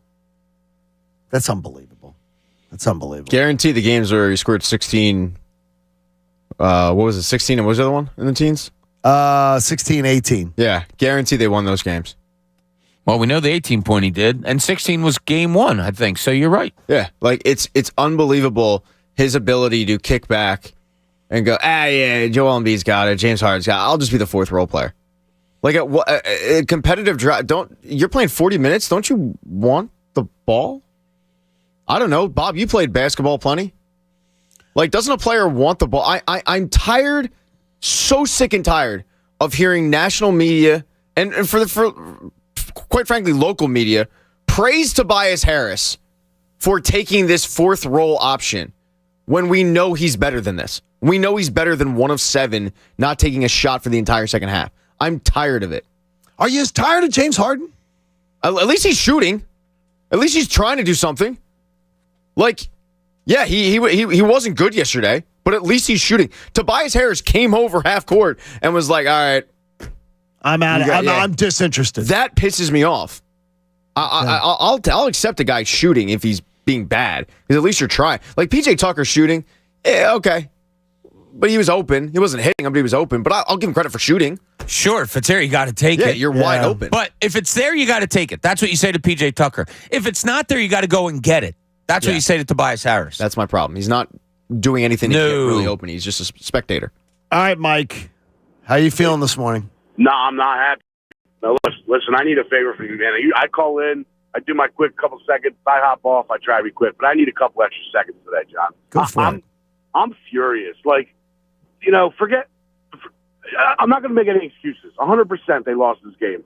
But every time I felt like they were getting momentum, something stupid is happening with the officiating in that game last night. I've been watching basketball for a long time, right? And I've seen better officiating in CYO games that I used to coach. I've never, ever, ever seen points come off the board 3 minutes after it happened. I've never seen that either. I asked Bob earlier about it. I've never ever seen it. I'm waiting for a game when Vince McMahon comes out of the stands and rips his shirt off and has a referee outfit on. What? I just don't get it, man. It's turned into the WWE. I can't watch it. I don't know how it can be acceptable. I get angry when I watch players flail their arms around all the time and want to call on every day. I get it. You mean you've seen James Harden, then? You've seen him play. Suck! I mean, if I was at that, I'm glad I hung up yesterday, John, because if I won those tickets, I would have set something on fire. This team. Thank you, buddy. James Harden with his he wants to be a lawyer. Oh, it's everybody. It's not just Harden. It's both teams. It's every player. I'm tired of it too. As a coach, when you're coaching younger kids, you tell them not to worry about officials. Don't worry about anything. You worry about yourself. The NBA has just gotten outrageous with the arms up in the air. I don't know if it was Pat or somebody else that said that they do they play a game and count how many palms up there are. Well, there's plenty of that. Where's the foul? Play the game. Shut up and play the game. I love Mike to death and the way he watches games. The officials, though, pretty far down on my list today. I've never seen complaints. I have never seen that. No, me neither. That it was almost 3 minutes of time. And then they stop the game and then say, "Oh, we have to correct something that was made." At the time that it happened, I turned and said, Embiid shouldn't be taking these foul shots. Tyrese Maxey should. Yeah, I didn't know. And then to come back 3 minutes. Well, Tyrese Maxey was the one who had the unabated to the basket break. Embiid wasn't even in the picture. No. So how he was taking the foul shots, I didn't know. I brought up at the time. I'm like, what's going on here? Yeah, we said it when he went to the line. My wife and I were both, why is he shooting? Well, how do they fix a score when it's already past that point in the game? Just like they did. They take the points off and put the guy at the foul line. Correctable error is what they called it. And they corrected it. Fortunately for the Sixers, it didn't cost them a point or anything like that. Didn't change that part of the game. But, yeah, I say this honestly, and it's not because I'm biased towards refs or anything like that. I didn't. No, not my top 5 things to talk about today was the refereeing last night. No, I don't think the referee. If you're blaming the referee for the Sixers losing last night, I got to tell you, there are 5 guys you can blame more. The starting lineup. And Doc Rivers is way down on my list. He honestly is. I can't even. And it'll be the same old lazy talking points of Doc blows leads. Really? Doc blew that lead last night? Well, 8 for 34. 8 for 34 from 3. That's pathetic. Yeah, they had open looks. They just didn't hit. All night long. Can't blame a coach for that. Because they were designing the looks. Yeah, I didn't like the subbing at the end, like I told you before. With 5.5 minutes to go, you take out P.J. Tucker and put in George Niang with a 2-point lead, and boom, Boston goes on a 6-0 run in a little over a minute, and then he has to pull Niang again. I didn't understand that. It's a low-scoring, tight defensive battle. Why are you putting in a non-defender with 5.5 minutes to go? John in Florida joins us on The Fanatic. John, good morning. Hey, good morning, fellas. Yeah, that was a heartbreaker. Bob, you're the basketball man, and to your point with that Niang late, if I recall, it was like 81 all, and they hit Niang in the corner. Niang misses. I want to say Joe was on the far 3-point line, and there's 3 Celtics under the rack to clean up the offensive glass. You go down the other end of the court, Tatum heats up, hits a 3, right? Yeah. Come back down the court. Joe's at the top of the key. Pass. Joe jump shot from the top of the key. 3 Celtics cleaning up the offensive glass. To me, at 3 minutes left, like you said, you're in a tight game. You're trading buckets. You can't let Tatum get on a break and go and hit 2 back-to-back threes. But how about hang up and listen to your Thank you, man, buddy. Take care of yourself. That pissed me off. 3 minutes left. We lost it. How about late in the fourth quarter? Tie game, 3 consecutive possessions, a DeAnthony Melton miss. Yeah, let's have the guy who hasn't shot the ball in 3 games. I can't dial it up. I don't understand. I don't understand how that can ever happen. I think the end of the game, it was like the Boston had like a 14-2 run or something to end the game. Yeah, I know it was at least 11-1. Like that. Yeah, it was ridiculous. Yeah, there's nobody that you can't. You guys can throw out and callers and listeners. They can throw out anybody's name and cast blame. I'm not disagreeing with you. Right. I'm just not. Nobody stepped up for that team last night, and that's what hurts. Hey, Jim in North Wales joins us on The Fanatic. Good morning, Jim. Hi, guys. I don't know if it was Steve Javy that said it, but after that correctable error situation, what they said was that if it's a take foul, anyone can shoot the free throw. Right, that's right, Jim. But if it's a clear pass, then the player that was fouled has to shoot. Yeah, that's what I thought. I mean, I don't understand why they were. You didn't hear it last night because you were at the game, John. But Jim, you're exactly right. There's 2 definitions, right, Jim? Yes. And they gave one was anybody could shoot. The other was that player particularly had to shoot. Right. If it's a take foul, anybody could shoot it. Right. If it's a clear pass, then the player that was fouled has to shoot it.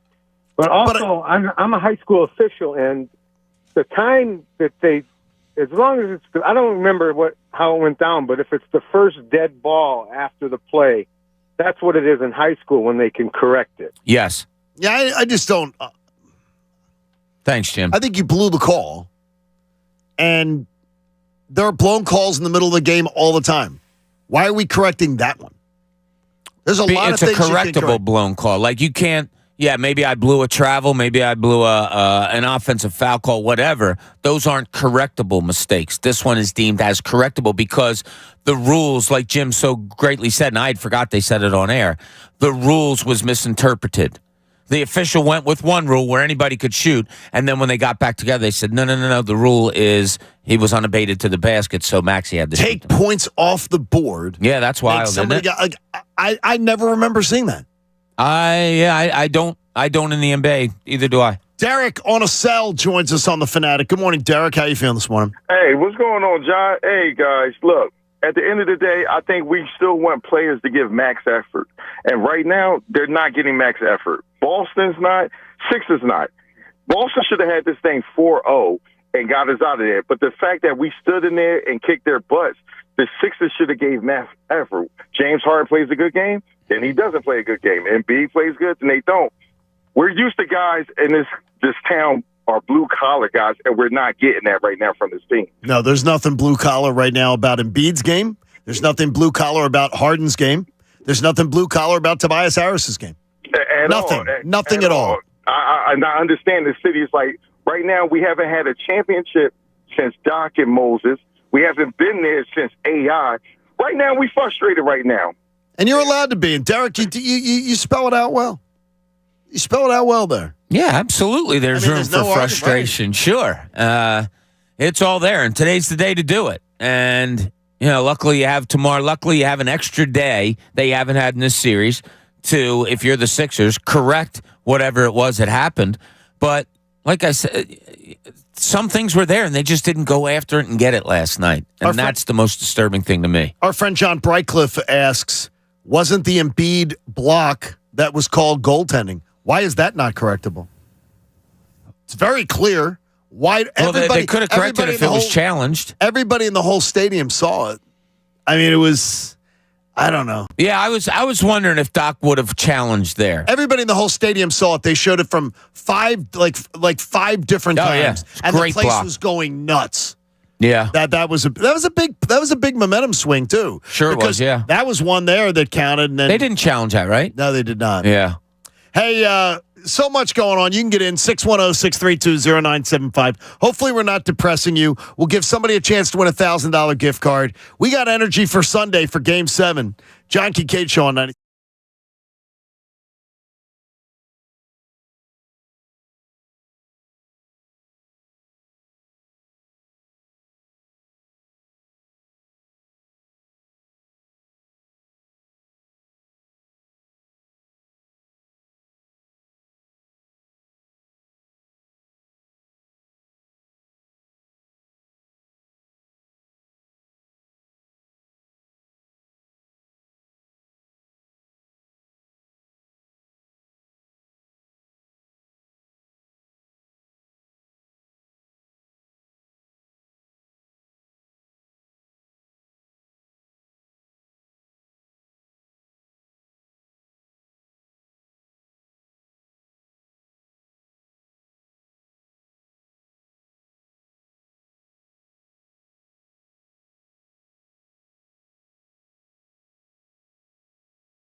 Group station.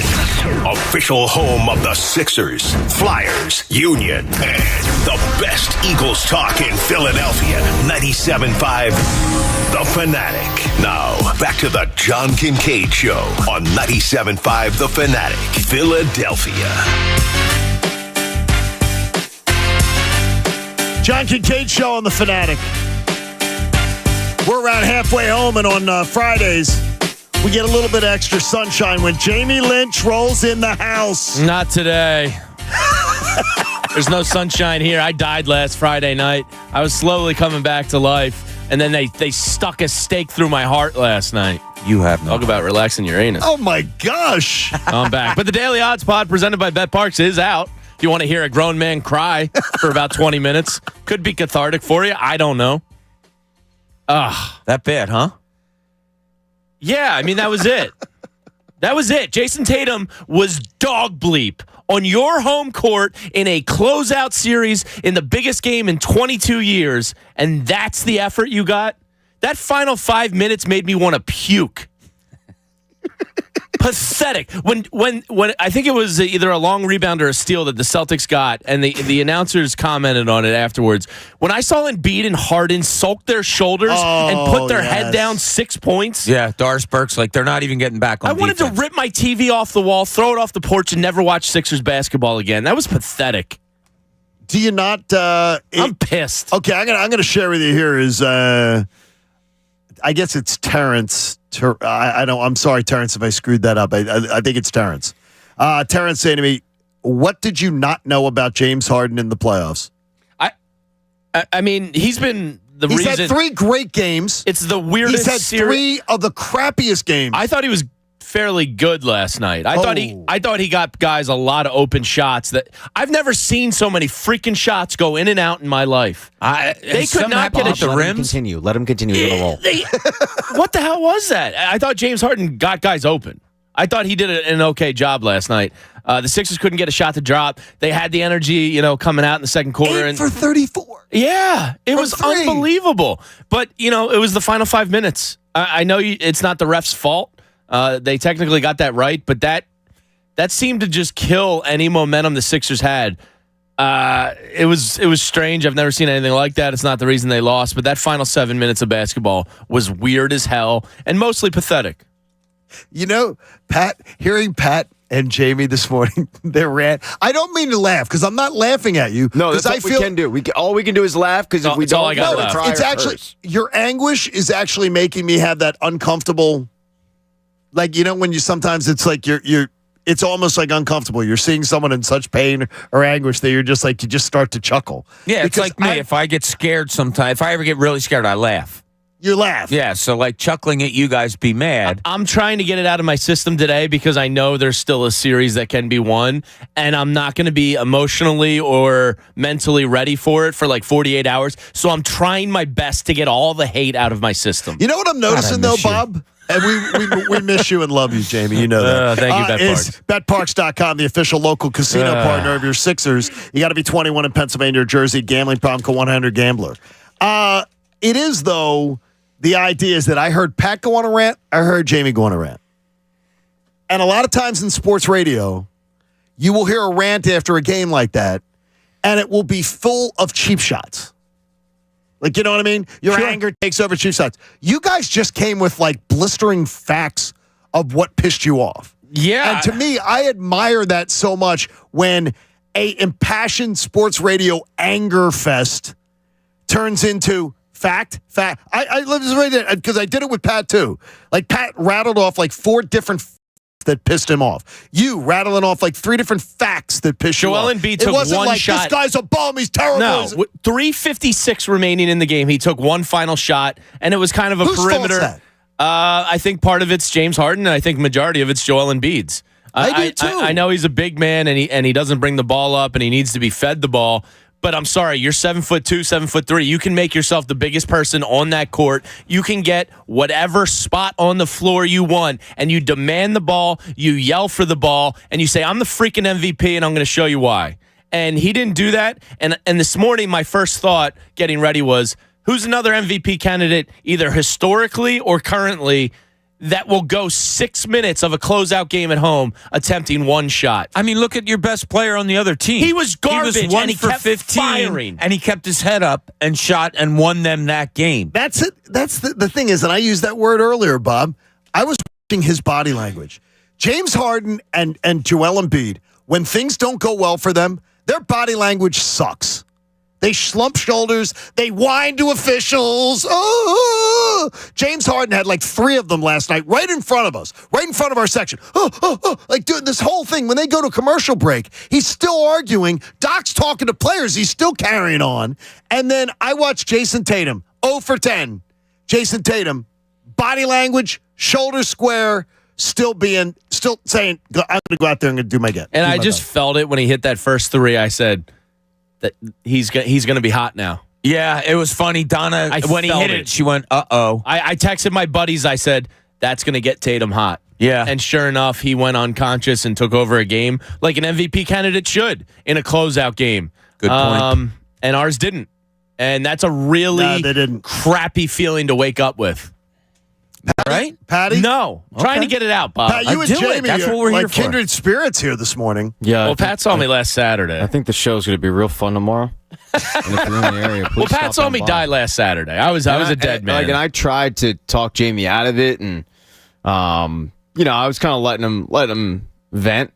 But I thought, he's being a little ridiculous. If they get back in this series, if they make it 2-2, we'll be back. And we've joked around about the whole Joker thing since. We've texted each other quite a bit about Joker memes and whatnot. I've become Jamie. Fast forward a week, and do you want to be Heath Ledger? I'll Cesar Romero. I'll be Cesar Romero. Although I don't enjoy his affinity for his kink. Of tables and whatnot. You can Google that. I'm not going to get into glass tables. Yes, glass tables. Oh, yeah, right. We don't kink shame, but it's just not something I'm into. But yeah, I'll be Cesar Romero. You can be Heath Ledger if you want to. I don't care. I've become Jamie. Like, it's the same crap every year. There are worse things you could become. You? There are, exactly. I convinced myself this team was going to be different, and last night was a hard drag back to reality of no, it's not. It really is amazing that this team finds new ways to let you down. Oh, here we go. 86 points. Would you like this one, Pat? What, do you have more things to let us down with? The 76ers shot 0 for 6 in clutch time. That is tied for the most attempts without them making the clutch, with a chance to clinch a playoff series in the last 25 postseasons. They tied the 2018 Boston Celtics, who shot 0 for 6 in clutch time in Game 7 versus the Cavs. James, did you hear my Tobias Harris stuff earlier? I saw your tweet that his last shot came in the... This was priceless. So, yeah, I wanted to know, when was the last time you touched the ball over the half-court line in the game? 7:55 left in the fourth quarter. That was the last time he touched the ball. And that was simply stepping over the half-court and then passing it right away. And then the last time he actually shot the ball was 6:19 left in the second. Wow. He didn't take a shot in the second half. Yeah. And by the way, I was rewinding backwards. So I'm watching every offensive possession. It wasn't like he wasn't open. He wasn't calling for the ball. He was just, he was John Kincade watching the game. He was just sitting there as a spectator. I'm good. You guys get it. I'm good. It's so unacceptable. You're not going to win with Tobias Harris and the bench going 0 for a trillion. It's so unacceptable. It really is. If going into this series, if we just said, I'm directing this at Jamie mostly, if you would have been told it's going to be a 7-game series, what would your thought have been? I did think it was going to go 6 or 7. I thought the Sixers were going to lose. I probably would have taken it, but I'd say that they lose Game 7 in Boston. Okay, yeah, I was just wondering if anybody thought it was going to go 7, because most people I heard was 6. I said Boston 6. And more importantly, too, if it was 7, Bob, you never, ever would have been able to convince me that the Sixers would have 2 wins going into Game 7 already in Boston. Yeah. Do they really win 3 of 4 in Boston? Well, that's the part I can't. They've been terrible for 4 years. I know. Or something. And there's a little trend in the NBA. Actually, this is in this morning's podcast, the Daily Odds Pod.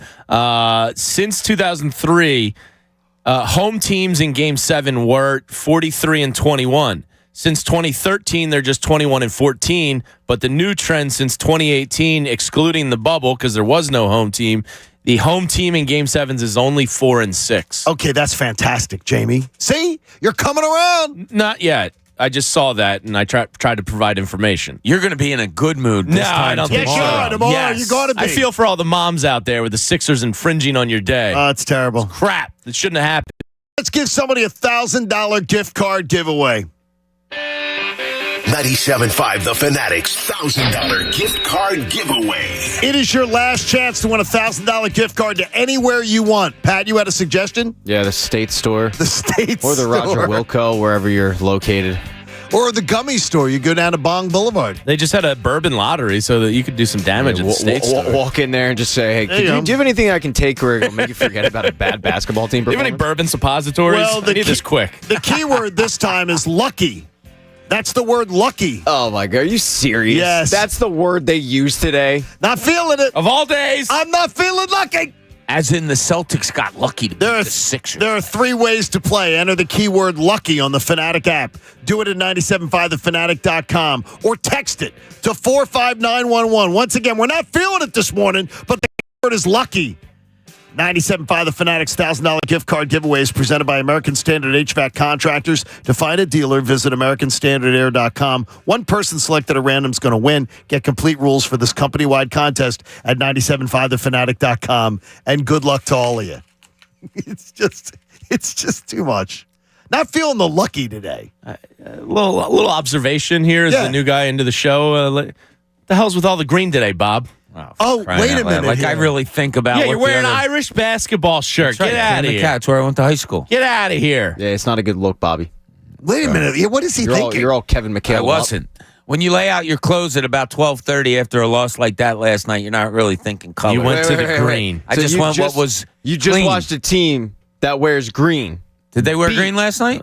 Well, they had green in their jersey, and you lay out your clothes. And you don't think, But I got a new hat. The optics of this, it's a nice hat. Maybe new not hat. great. Yeah, from Pennsauken Country Club. Had to be green. Remind me, who's your favorite basketball player? Kincade. Of all time? Who's your favorite basketball player of all time? Maurice Cheeks. Non-Sixer? Who is it? Timmy Biggs. I said I appreciate him the most. Non-Sixers is Larry Bird. Oh, geez.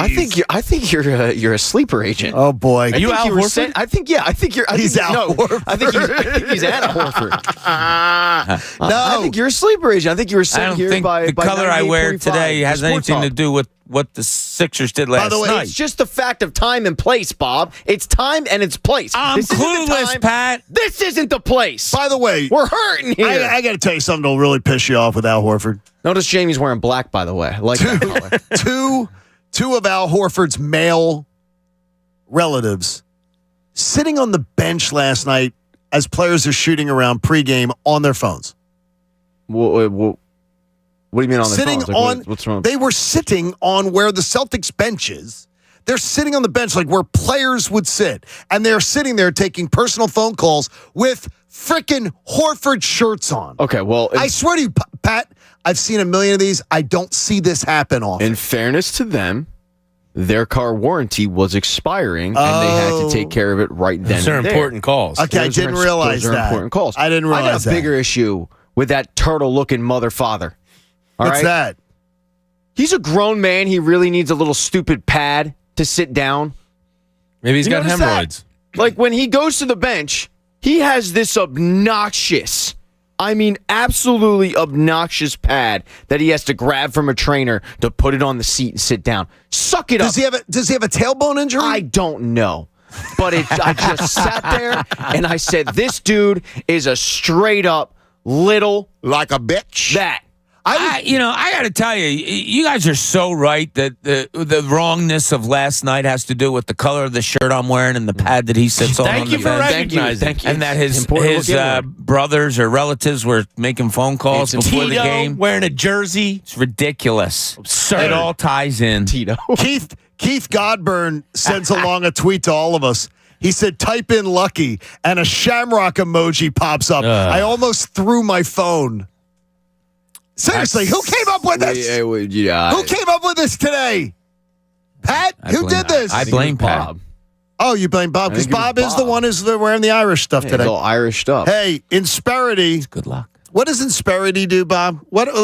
Tell us what the folks at Insperity do. What do they do, kidding me? Bobby? What don't they do, John? They do so many great things. They provide scalable HR solutions, access to better benefits, HR technology, and payroll for over 35 years. Insperity, HR that makes a difference.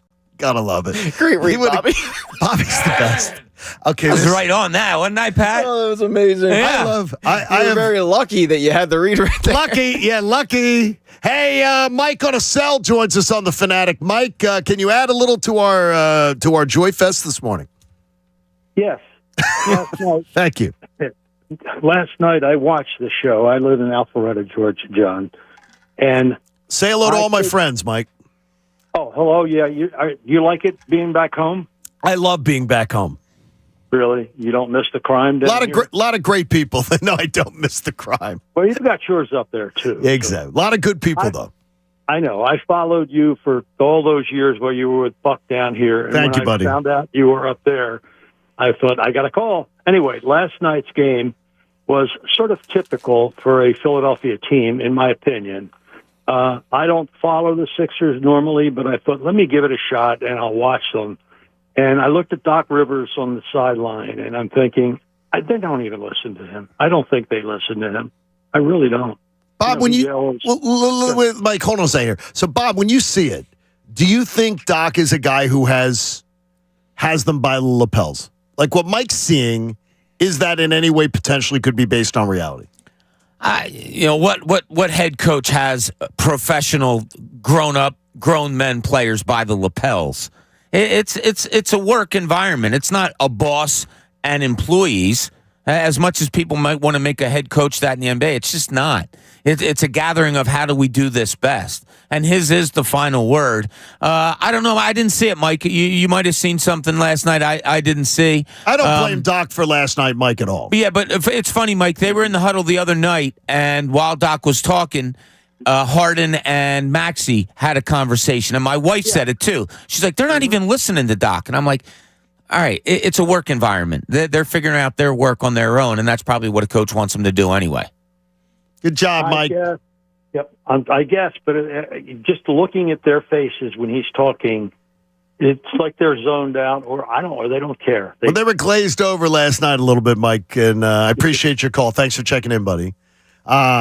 Jamie, when you're...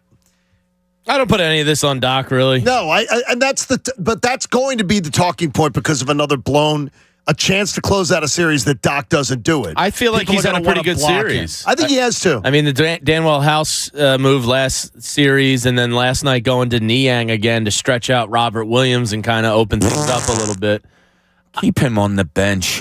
But it worked last night. Like he stretched Robert Williams out there by bringing Niang in. So I think Doc's had a good series. I don't put this on him. I put this on Joel Embiid and James Harden, plain and simple.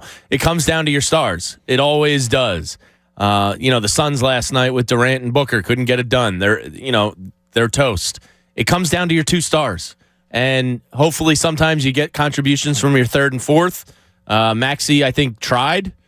Tobias did not, and it wasn't enough. I mean, if you're counting on P.J. Tucker and DeAnthony Melton to basically win you the game, you're screwed.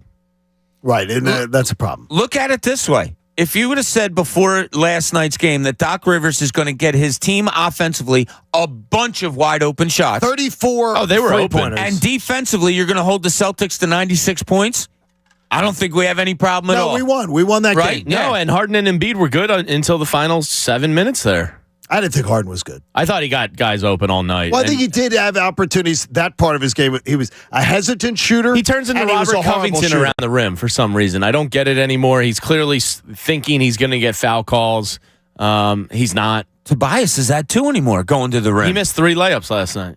One was on an alley-oop, but I don't understand the bunny crap off the backboard. When you were right under it and nobody's between you and the basket. I don't understand when you're that big why you do not just go up to the hoop and jam it in the hoop. I had that conversation with Iguodala one time. We were in the locker. I said, he was questioning something that I wrote. And I just said, look, I'm just telling you how I feel. If I had your athleticism and I was 6'7", 6'8", I'd try to throw the ball down the basket every time. Every single damn time. Yeah. I would try to dunk the ball every time I could don't understand when I'm driving down the lane. Like and you got to make Bob. You have to make it make sense to me. It's like why John Moran is so good is that people expect him to attack the rim so much that when he doesn't, he gets space. You know what I mean? Like it's part of your arsenal. And when you attack the rim, aren't you going to then potentially? Isn't your odds of drawing a foul much more? Oh, absolutely. Unless Unless somebody's taking a charge.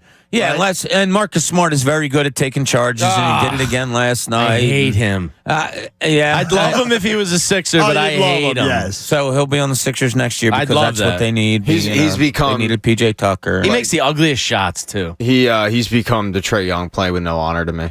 He's trying to win an Emmy. The dude flops around like crazy. I can't stand it. That one on PJ Tucker was ridiculous. He ran into him and just flopped. All right, let me ask you another question here. Flops. Just to change the the mood for just a second here. So you're hearing the story on Tom Brady now as Schefter sort of bringing it out. Brady wants to buy into into the ownership group of the Las Vegas Raiders. He's already bought in a ownership share into the Las Vegas Aces, the WNBA team. Fox has said they signed off and said, yes, if you want to be a color commentator on games, we'll let you do it as an owner of the Raiders. Now, this works. Shaq is a partial owner of the Sacramento Kings. He sold that because he did. No, they made him do it when they but they let him work for years with that. Yeah. He sold it off when he started the gambling thing. Right. He had to get rid of that. So they never gave Shaq a problem with it, and I think it was 7 or 8 seasons. Do you have a problem with Tom Brady being an owner of the Raiders and being an analyst? Not unless he was doing a Raiders game. So, do you say you're not allowed to do a Raiders game? I think if I'm Fox, I would request that. Just if a Raiders game comes up on our schedule, maybe we skip you that week. What if the Raiders get really good? No, as a consumer, I'd love to hear it. I'd love to hear if he's kind of biased and then bust on him, or to be able to say, maybe. Yeah, I don't. I wonder about that. It doesn't fit. Yeah, it doesn't. Yeah. No, but I wondered if it it's something that phases you or not. I don't. If Fox signed off on it so easily, but they say he's still wavering about whether he wants to do TV or not. $375 million, 10-year contract. That's pretty good money. Why are you wavering? Very good, Bob. Yeah. Are you sure CNBC isn't going to steal you away from us? This guy, I think that's $37.5 million a year. Yeah, that's amazing. That's very good, Jamie. Decent. Thank you. Yeah. That's good, Jamie. I'd like to get a paycheck, one of those paychecks, and go through the drive-through to say, can you cash No this? direct deposit. Give me the paper. Yeah, check. Can I get it in 20s, please? Can you imagine? No, you know what though? I'd have the luck of being behind you.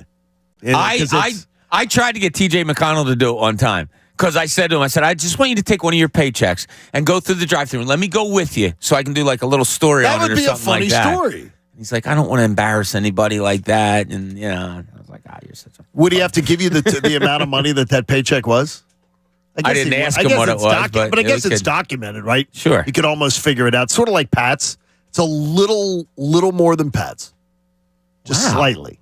It's slightly more. Why don't you just go to break that? TJ's. I'm going to try to. Thank you. I don't want you to be done with me.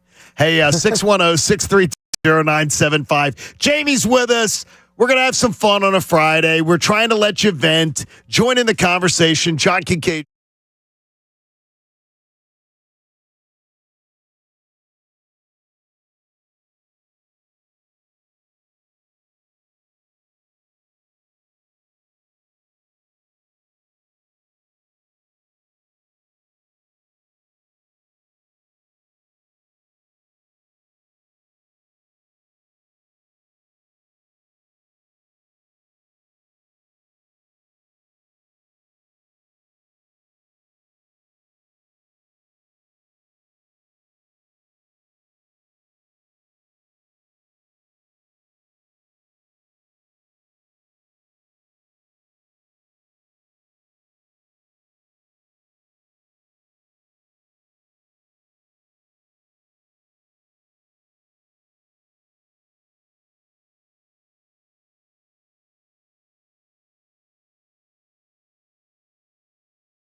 over to one of those tables, and then all of a sudden they get stretched out. You're seeing them being like twisted and turned in a variety of different directions. I promise you, they feel better. It helps isolate their muscles. It relieves stiffness and soreness. It improves circulation and range of motion. And I know that Stretch Zone is absolutely been a game changer for me. Makes me feel better. I could absolutely use one this morning. You will love Stretch Zone, and I'm going to give you a free one. Go to StretchZone.com, book a free 30-minute stretch session today at any of their 10 Delaware Valley locations. Head into the new year with a new lease on life. You're going to love it. This is your summertime. This is the unveiling. This is the time when you want to be out and be active. It is summer season. It is just the time for you to feel good. Go to StretchZone.com. Tell them John Kincade sent you. Now, back to the John Kincade Show on 97.5 The Fanatic, Philadelphia.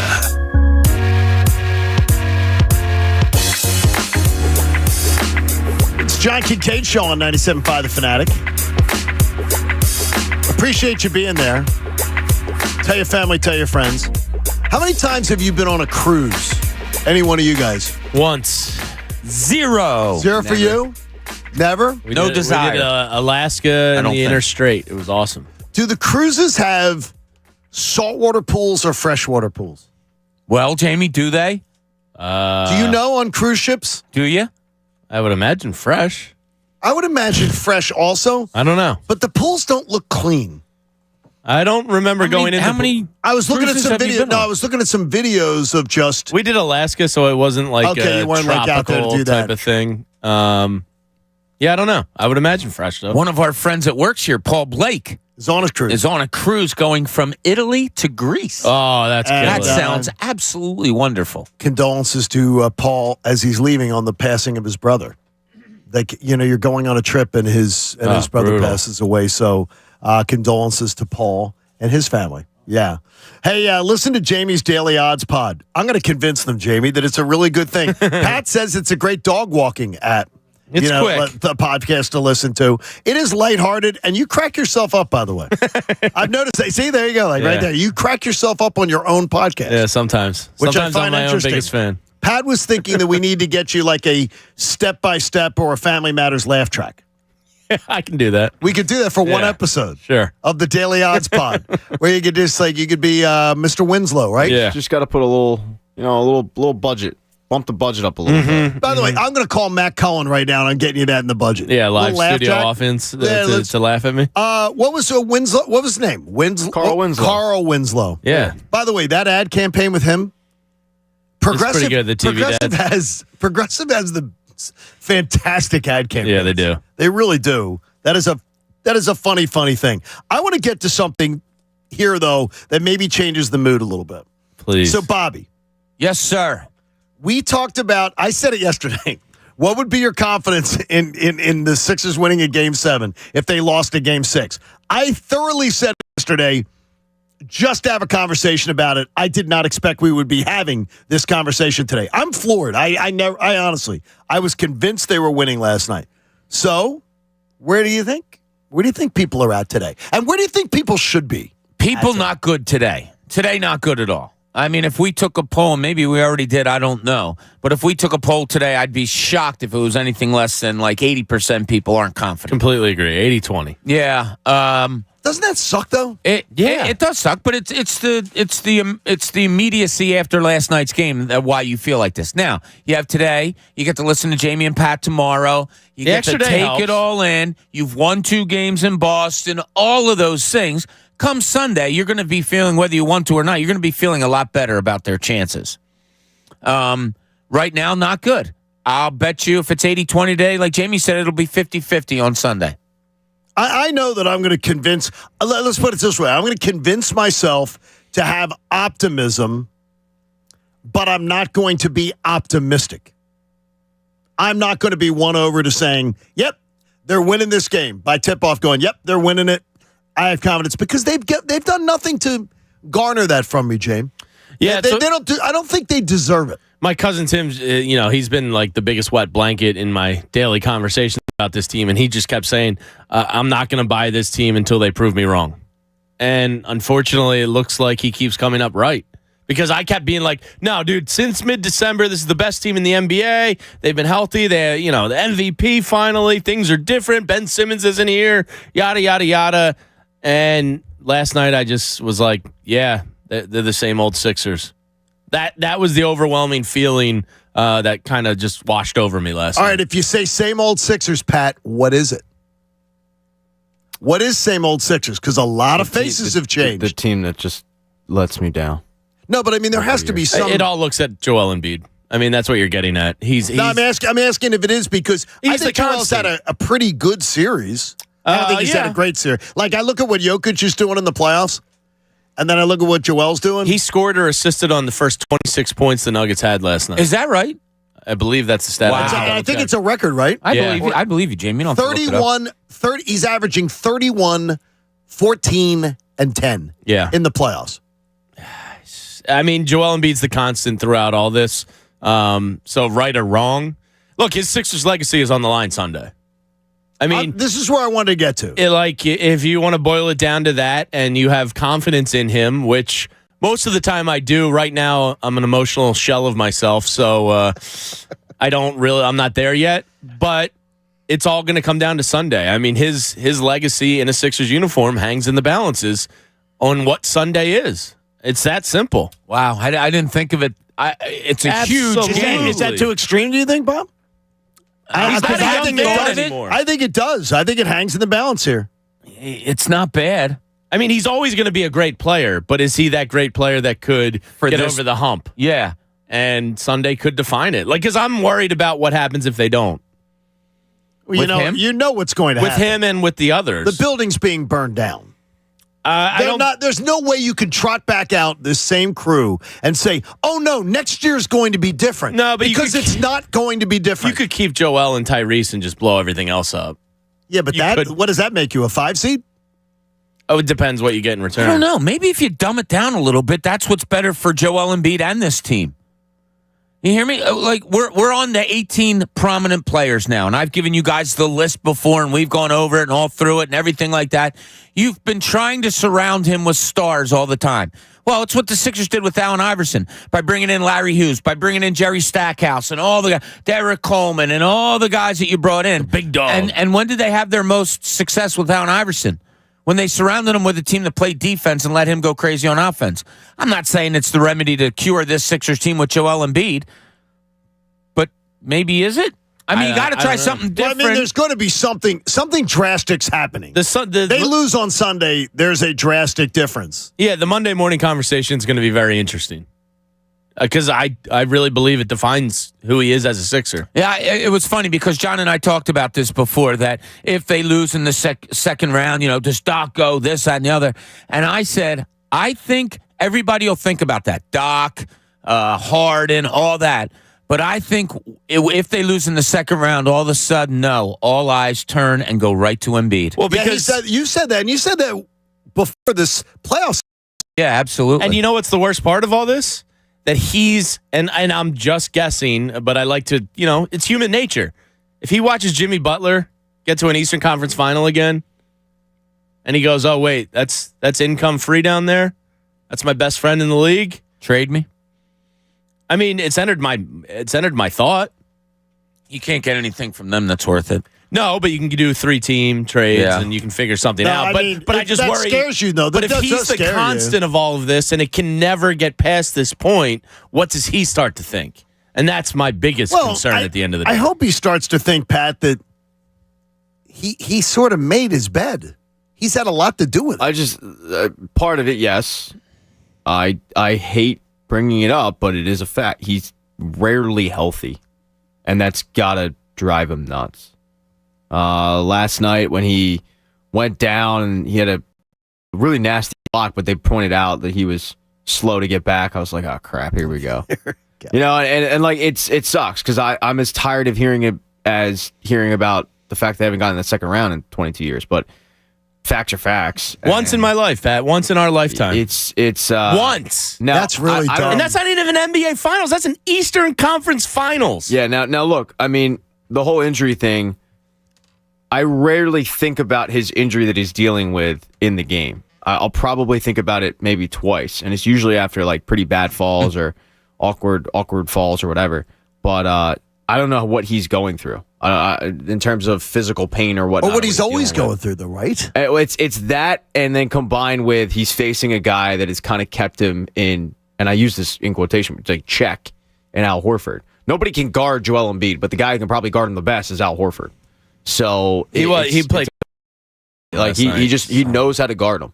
I don't know what it is, but that. Boy, they hate him. They hate him down there, and I was glad to be a part of it last night. What he does really well, Horford, is he plays a finesse defense against a finesse offensive guy.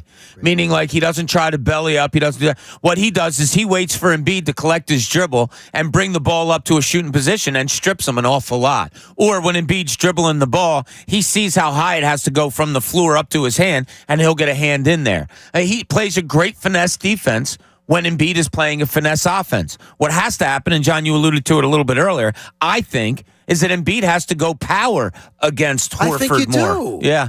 I don't when you had him with 3 fouls, and I believe there were 7 minutes to go in the third quarter.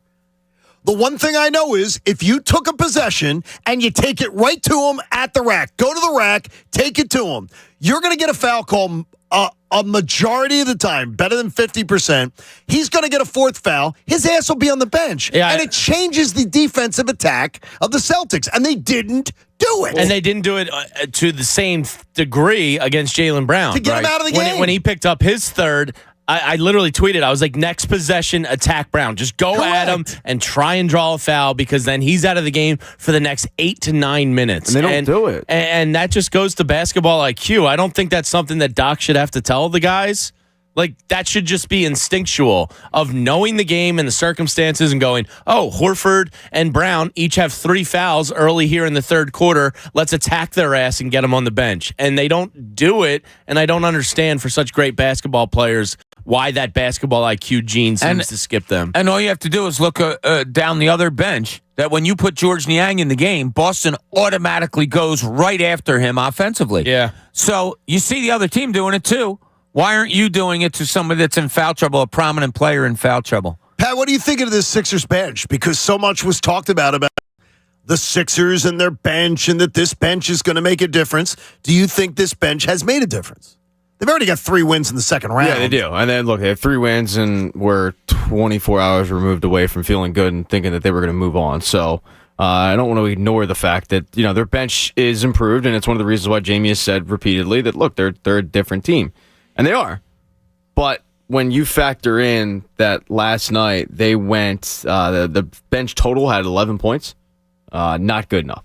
Now, I like the fact that the bench seems to be hungry for minutes. So you've got, and I know, Bobby, you don't like him in this series, but you've got a George Niang at least trying to play physical defense.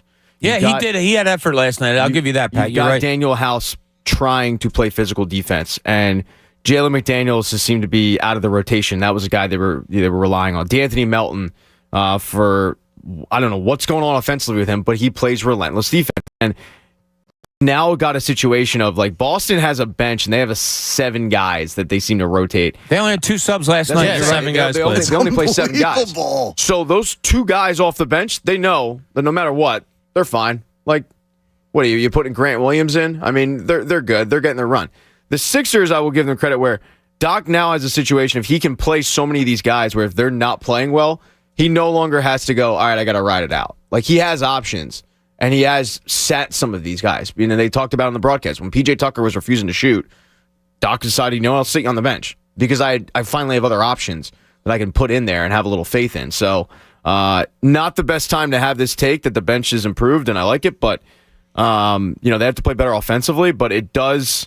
I think it did show last night that, you've got, in previous years, you'd be relying on 3 guys and that's it. You'd have to count on them. And now you've got so much depth that you're going, oh, okay, Daniel House, I forgot about him. Forgot he existed. All right, George Niang, get out there. If you don't play well, then we'll throw Shake Milton in there, or we'll throw D'Anthony Melton in there for more minutes and take your minutes. Like, they've got really good depth. And that will give me a little bit of hope in Game 7, is the depth that they have weighing out over a 7-game series against Boston. I can only imagine. Because you got to figure, all I heard is you want Shake-isms. Yes, absolutely. You got to figure that Malcolm Brogdon especially, Malcolm Brogdon has got to be pretty worn out. I hate him. I can't stand him too. But he's got to be worn out because he's played so much this series. Every shot he took last night, I just said to myself, that's going in. Oh, that's yeah. going in. Their ability to leave Malcolm Brogdon wide open. Their defensive rotations suck. What are they doing? We haven't seen the matchup zone that we saw against the Nets. I was calling for it last night. Their shots are wide open. It's ridiculous. It is ridiculous. Two or three, and they're going to find somebody wide open easily. It seemed like last night, especially the Sixers would force a miss by the Celtics. They would immediately push it, try to get a quick transition bucket. They would fail miserably at it. Boston would casually grab the ball, go down, find a wide open man, and he'd hit a three. And it was early in the game that this would happen, but still, it's like, geez, man, like you don't have to get it all back in one, and they would just quickly just run down and force up a shot or something. I don't know. I'm in a bad spot. Let's have a little think cleanse. you just got it out. A little cleanse of the timeline a little bit. Phillies open up a 3-game weekend set in Colorado. Taijuan Walker, Ranger Suarez, Aaron Nola. Is Suarez officially Saturday? Suarez Saturday. That makes me feel, that right there makes me feel already better that even though, what are they? Let me scroll. Rockies are 8-2 in their last 10. They're 18-19 on the year, the Phillies. To me, that tells me you weathered a major storm with Ranger Suarez out. You measured it. You weathered a major storm where Bryce Harper comes back early. And you're in a fine position to be able to now take off. You're 18-19 last year. That's 37 games. Through 50 last year, you had 21 wins. You're doing okay. Yeah, they and are. that tells me something. That's a positive. The Alvarado news sucks. But that's a big lose. It's just inflammation, though. Yeah, but it's not an injury. Anytime I hear elbow inflammation, I always panic. Yeah, they're in a good spot. Elbow inflammation. I just pooed. Did you? Yeah. Okay. No, they're in a good spot. Colorado's kind of hot. They're 8-2 in their last 10, but they're in a good position here to, the NL East is there for the taking outside of the Braves. I mean, second place should be extremely obtainable. The Mets stink. Yeah, it's cool. So The Mets do stink. There's no reason not to go get second place. I'm pretty confident in this series. Second place for two guys that you didn't mention, John. What was that? Somebody named Austin Gomber. Okay, he's a human. Okay. And Ryan Feltner. And those are your two starting pitchers for... Yeah, Gomber's got like a 6.7 ERA. Yeah, Gomber. Every time I hear that, I hear Dahmer. Yeah, no, Gomber. And those are your two starters for the Colorado Rockies in the first two games. And they're not good at baseball.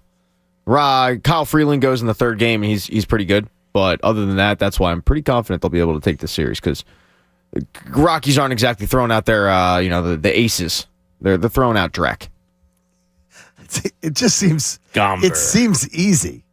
Well, it seems easy. As we know with Philadelphia sports, and nothing is Gomber will go out there and throw 7 innings of one-hit ball. Yeah, now that I've said that. Complete game. Now you've said that. Yeah, Feltner, 8 innings, 2 runs, 9 Ks. Book it. We're in the depths of suck, gentlemen. I'm telling you. You go out to Colorado, you're going to get some hitting, obviously, out there. And if you can get some good outings, get a Suarez good outing, get another one from Nola. Then you go to San Fran. Maybe this is the turning point. I said to you guys earlier this week and earlier today also that they're going to put up double digits in one of these games in Colorado. Breakout. I think the bats are going to really come alive here this weekend, and hopefully the pitching is right there to follow. And Colorado is worse than San Francisco, but as you said, Jamie, they've been hot. Yeah, they have been, but they're usually... I love the fact that they've been hot, though. You think it'll balance out? Yes. Yeah, because they're playing too good. San Francisco, too. I guess Gabe and the coconut oil and everything, it's, the greatest smoke and mirror act of all time is 1 year in San Francisco, which is really continuing. I mean, he's got nothing. Well, he's got nothing for them. I haven't watched any San Fran games or checked out their roster. Really. You're gonna have a chance. In fairness to him, they have no talent. Like they're as bad baseball as I am mentally right now. It's that they're bad. In a bad spot. Yeah, I mean they threw a whole lot of money at Aaron Judge, hoping that they could kind of get a face of the franchise. Is Darren Ruff still with them? No, he's a free agent, I believe. Whoa! I didn't know that. Oh yeah, I did a whole topic on it. Oh yeah, I remember that now. But I thought I thought for sure he'd already been picked up. I don't think so. No. I can rock a Wikipedia search on that. Or a Bing. I thought Bing was your. Well, yeah, Wikipedia, but I go through Bing. Okay. Oh yeah, looking at their roster, it's oof. So what happened? Oh no, he is on the Giants. He did sign with the Giants. I apologize. Yeah, I thought he did. Yeah, I don't know baseball. Jock Peterson's their big name. Yeah, they're really not good. How did they get really crappy in 2 years? They won 106 games. What, 105 games? Like 107. Yeah, like 2 years ago. Yeah, they had a couple career years from guys that Gabe has that impact on guys. The Ryan Webbs of the world, and then everything falls apart. Aaron in the Northeast joins us on the Fanatic. Aaron, what's going on, brother? What's up, bud? What's up, man? Yeah, I'm sorry about the phone call. The other day I called you, told you we were going to win the next 2 games, and I blame you, Aaron. Yeah, I don't know what happened, man. Well, when they figured out, Doc Rivers has to be shaking his head too. When you're 8 for 34 from 3-point range, there's not much you can do. You can stand there as a coach. You can draw up all the pretty plays. You know what I mean? Exactly. Yeah, no, 100%. I don't know what's up with Embiid. He's supposed to be the MVP. You know, you still haven't seen an MVP game from him since, you know? It's getting ridiculous. I don't understand it because I'm waiting for him to take over a game. Everybody needs to. Sorry for cutting you off. Everybody needs to, find their role with this guy. It seems like everybody's always having a problem with the role next to him. It's like, it slows the game down so much. I'm a big Embiid fan. I've been a Embiid fan, since he's been with us, but I'm starting to get sick of him, man. I don't know. Who slows the game down more, Embiid or Harden? Oh, that's a hard one. It is. It's a hard question. Gotta go Embiid, I guess. He don't pass half court till 14 seconds. We set up our possession with 14 seconds. 10 seconds already went off the clock because they jogging up the floor. Yeah, I don't get it either, Aaron. Hopefully you feel a little better today. I mean, it is the ball goes to die last night to Harden many times. They were running out on the shot clock. They could have had 4 or 5 shot clock violations. Yeah, again, basketball IQ. You're right. There was at least 4 or 5 possessions where it was 5 seconds or less, and somebody was not even close to setting something up, and it was just they're a low IQ basketball team. I heard Doris Burke say at least 3 or 4 times, like, they got to get something going quick. She was on my nerves last Why? night. Don't you go there, Lynch. Don't you do it. I do like Doris most but times. what's the problem? I love What's the problem? Doris. The praising of, first of all, Tatum is struggling. No credit to the Sixers defense at all. But Robert Williams is all of a sudden Wilt Chamberlain. Oh, my God, this move by Robert Williams, and Robert Williams this, and Robert Williams that. Like, on and on about Robert Williams. You sort of did the Addy voice there. Yeah. Mark Davis was the one that he was throwing out the cliche. Like, get out of here. Give me the TNT. Wait, whoa. He is the cliche. He's a walking cliche. Yeah. Oh, he put him in the friend zone. Yeah, what the hell is that? He has an index card in front of him of one-liner cliches that brutal. He did have a good line after the game. He said the Double J's smoking that Philly pack tonight. And I went,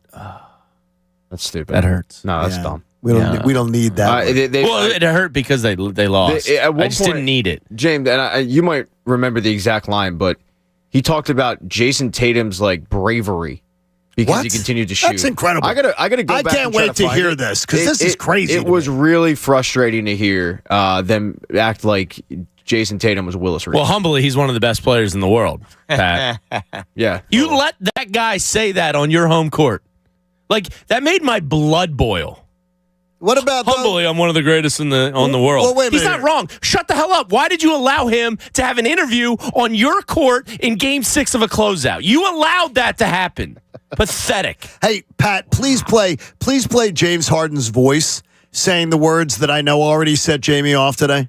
Can you play that James Harden after the game? Because James Harden had a really good game. You just missed it, folks. He had a really, really good game. It's frustrating because I'm number one as far as fouls that don't get called, like it's a fact. So it's frustrating as a player, someone officiating tell you at halftime, and then we missed a couple fouls. That right there goes to missed shots and fouls, which is giving me a rhythm to transition points for them. You know what I mean? So a couple of them was shot clock. Like, I'm not going to look at my shooting percentage. I did a lot of really good things offensively. I mean, defensively they did a really good job. Like, their game plan was to pack the paint. They started 2 bigs, and they packed the paint. So they forced us to make shots. It's not a hard game. I'm not going to go out there and force it. And, obviously I want to score the basketball, but I'm a playmaker as well. So I don't look too much at scoring. Doc Rivers also said that he's the most fouled player in the league, and it's a fact. Really? What the hell narrative are they pushing to one another? Like, you can't keep looking for it. It's an excuse. And I thought James Harden was okay. I thought he was actually pretty good defensively last night, too. But why are you pushing this? Why are you foul searching? It's the way of the league. We call it a copycat league all the time. So aggravating. That's what everybody does now. It's all geared towards where's the foul, what happened, what's going on, palms in the air. Some of his shots are horrible. Yeah. Oh no, they're atrocious. I mean, he was clanking side rim, just falling down and just chucking it up. I don't go up strong. Really get it. More importantly, though, the campaigning. And if you were at the game last night, you know it, because even when they went to commercial breaks, he's still doing the campaigning to the officials, waving his arms, getting things, and it was too much. It just was too much. That was a rough game last night. Crap morning? Yeah. I'm going to change your morning. All right. Devon Givens joins us coming up for his three-pointer. He helps. I heard him on the way home last night. He was very consoling. John Kincade Show, 97.5 The Fanatic. Look.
WPEN Burlington, Philadelphia, a Beasley Media Group station. Official home of the Sixers, Flyers, Union, and the best Eagles talk in Philadelphia. 97.5 The Fanatic. Now, back to the John Kincade Show on 97.5 The Fanatic, Philadelphia.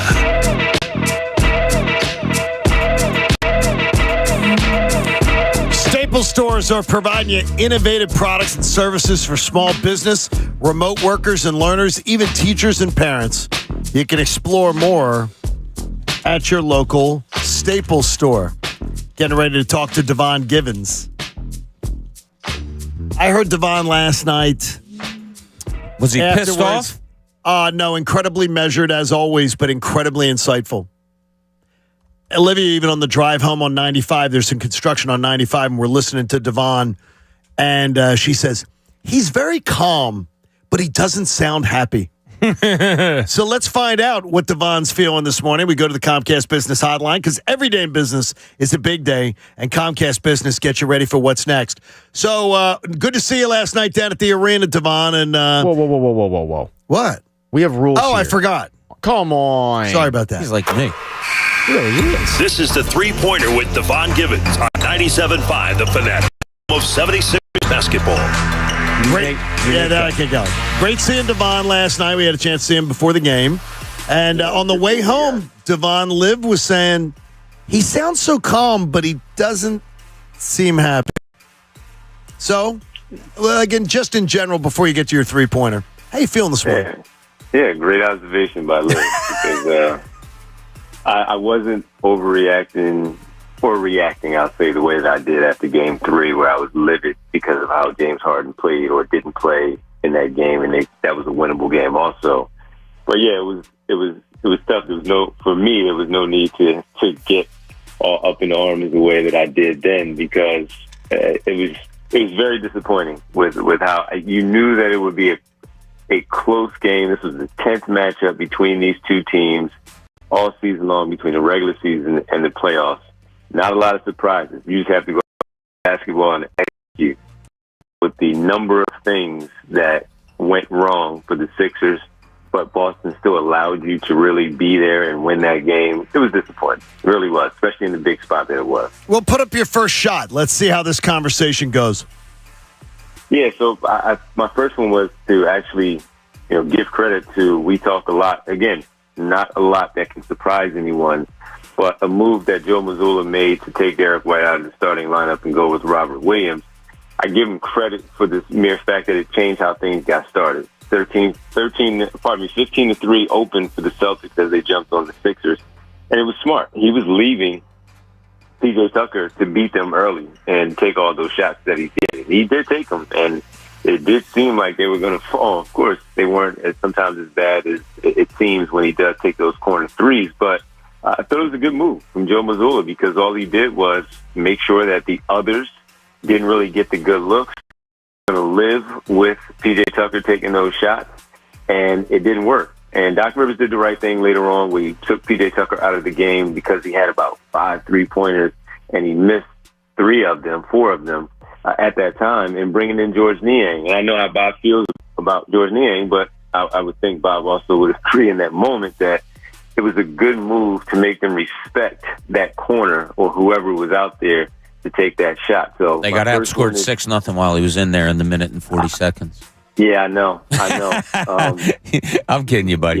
Yeah. But I thought that was a good move by Joe Mazzulla. As much as we give him heat for being outcoached, that was a good move to start the game off. All right, what's your second point? My second one is, and I'm sure you guys have talked about, I made sure I didn't listen because I didn't.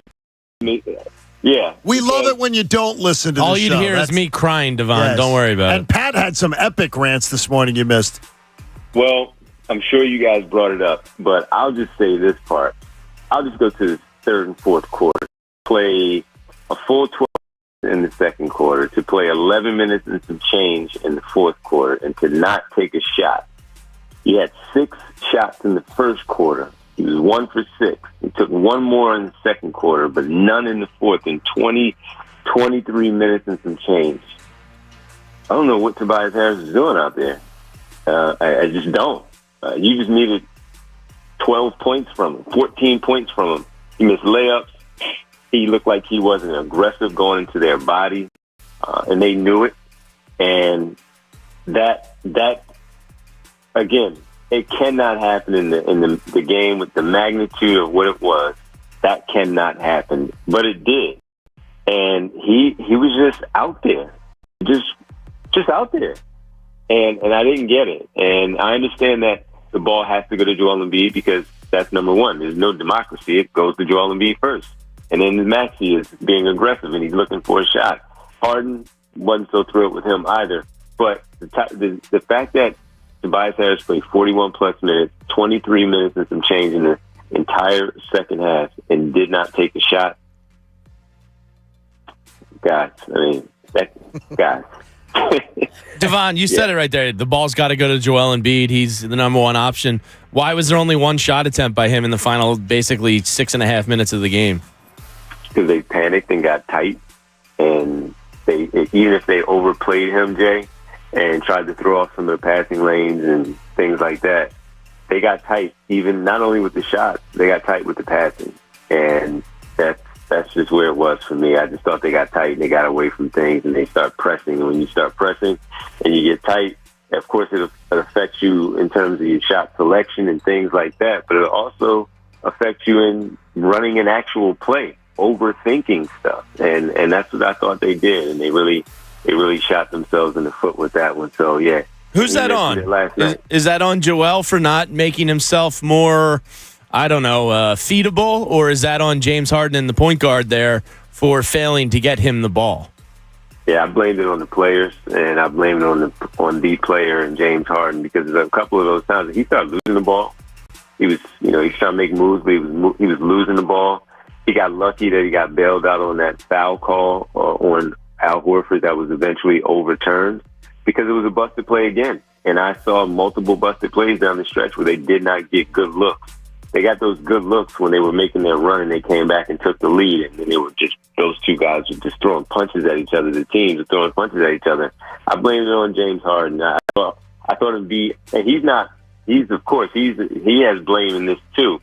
But to answer that part of your question, yeah, I thought that was on the point guard and the other players not finding him. That was insightful observation on your part, Devon, because shooting themselves in the foot, the Sixers shot like 88% last night.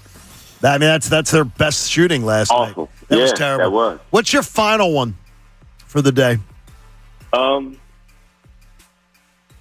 much of an observation from last night. It's more of as you guys talked about it. You got to go win Game 7. That's it. You've shown that you can beat them on their floor. Is it a moratorium? Is this do you feel like there is epic weight hanging on the outcome of this game? Like this franchise goes in completely different direction should this go down in flames? Devon, I said it's the legacy of Joel Embiid on Sunday. Wow. I don't know. John, there was going to be epic weight anyway, however they lost. Sure. Whether it was in 5, whether it was in 4, or now in this case, potentially 7. There was going to be epic weight just because there are so many questions from the Harden piece. How does Tucker now, what does that mean in the domino effect of Harden? Of course, the Tobias Harris 1 year left on his deal, maybe paying Tyrese Maxey early. There are a lot of questions with this team. So, yeah, there is weight in it. But you know what you can also do is make sure that weight can now wait, W-A-I-T, a little bit longer about winning the game. And if they can do that, then sure. And Jamie, you're right. Look, he had 26 points, and he did look decent. Yeah, he looked pretty good for the most part, but down the stretch, he wasn't great also. The 5 turnovers, unacceptable. Keep bringing the ball down below his waist and allowing guys to slap at the basketball and knock those basketballs free for those opportunities the other way. There was, go win the game. We've seen that it happened before. Can you be Atlanta to what Atlanta was to you here in 21, winning in Game 7? Can you do that to Boston now that you've shown that you can win there? Different level of magnitude, and now you have given them something to really believe about. Go win the basketball game. And the one thing that you do have to be concerned about is that they know that you did, in fact, they knew that your best shot was probably last night. So now you're going to have to muster it up one more time going into their building where their crowd is not going to be nuts and take it. And we'll see how they do. So that last one was a little, I guess, not as good as what we normally do when I get some sort of observation. No, I like it, though. It's real simple. It's real simple. Now you have to go and win Game 7. What is what you have most confidence about this Sixers team going in there to get that win, Devon? Or what is it that concerns you most about them trying to go in there and get that Game 7 win? That they've shown, Bob, that they can go in there and get that win. Now, their backs were against the wall 2-2 going in there for Game 5, and they came out and they really, really seemed supercharged and did the job and left no doubt throughout the entire game. So I felt that can make me feel good that it's a Game 7. Both teams have to win the game or you go home. So right there, I feel okay about it in the moment right now. The part that I don't feel comfortable about is how it happened last night, what I saw from guys disappearing. When you have role players like DeAnthony Melton going 0 for 5, 0 for 4, and missing 3 consecutive three-pointers in a big spot, role players, like we talk about, play better at home. And that was at home. That was on your side. That was in your building. And he gave me a Danny Green air ball after missing a couple of shots where, you know what I mean? You know how yes. As good as Green was, and I'm not saying he wasn't, there were times where you could sit there when Danny Green would miss 2 shots from the corner, and the very next one, you're like, oh, I don't know about this one. And it'll be long. He shoots an air ball over the rim. Not short, over the rim. And that's what DeAnthony Melton did last night. So those things, again, playing in front of your home crowd makes you feel much better. You feel a little more at ease. And now you have that part makes me uneasy. But this is just going to be another piece to their rivalry and how they do things. So, Devon, you hopefully are going to have a lot more duty with Monday morning. There's a phone call to be made, one way or another. We'll look forward to it. One way or the other. Buddy. We'll be talking about an Eastern Conference Finals. Let's do it. To you guys. Thanks, Devon. Devon Givens joining Thanks, on the Steve. Comcast Business Hotline. And the 9 o'clock hour of the John Kincade Show is brought to you by the Bagster. It's a dumpster in a bag. You can get yours today at Home Depot and Lowe's. And for details, go to Bagster.com. That's where we can throw the Game 6 tape in. The Bagster. Yeah. The only James Harden's not watching it because he played a great game. I hate Harden. I didn't. Devon you hate just Niang, and I hate them all. I don't hate Niang. I just don't think this is the series for him. If he hates Harden, you hate Niang. That's not true. I hate Tobias Harris. Okay, Jamie, who do you hate? He's a loving soul. He's not going to hate anyone. I hate myself for being a Sixers fan. Well, then that's part of it. That is part of it today. We're just a dark show right now. It is dark today. It is a little bit of dark. Too dark? But I tell you though, we brought up a president avoiding cannibalism. So yeah. By the way, did you hear that answer? No. Okay, ask the question, Pat. What former U.S. president avoided getting eaten by cannibals? Teddy Roosevelt? No, that's what I guessed too. That's a really good guess. Let me pull the coach. All good guesses, but no, it was George Bush Sr.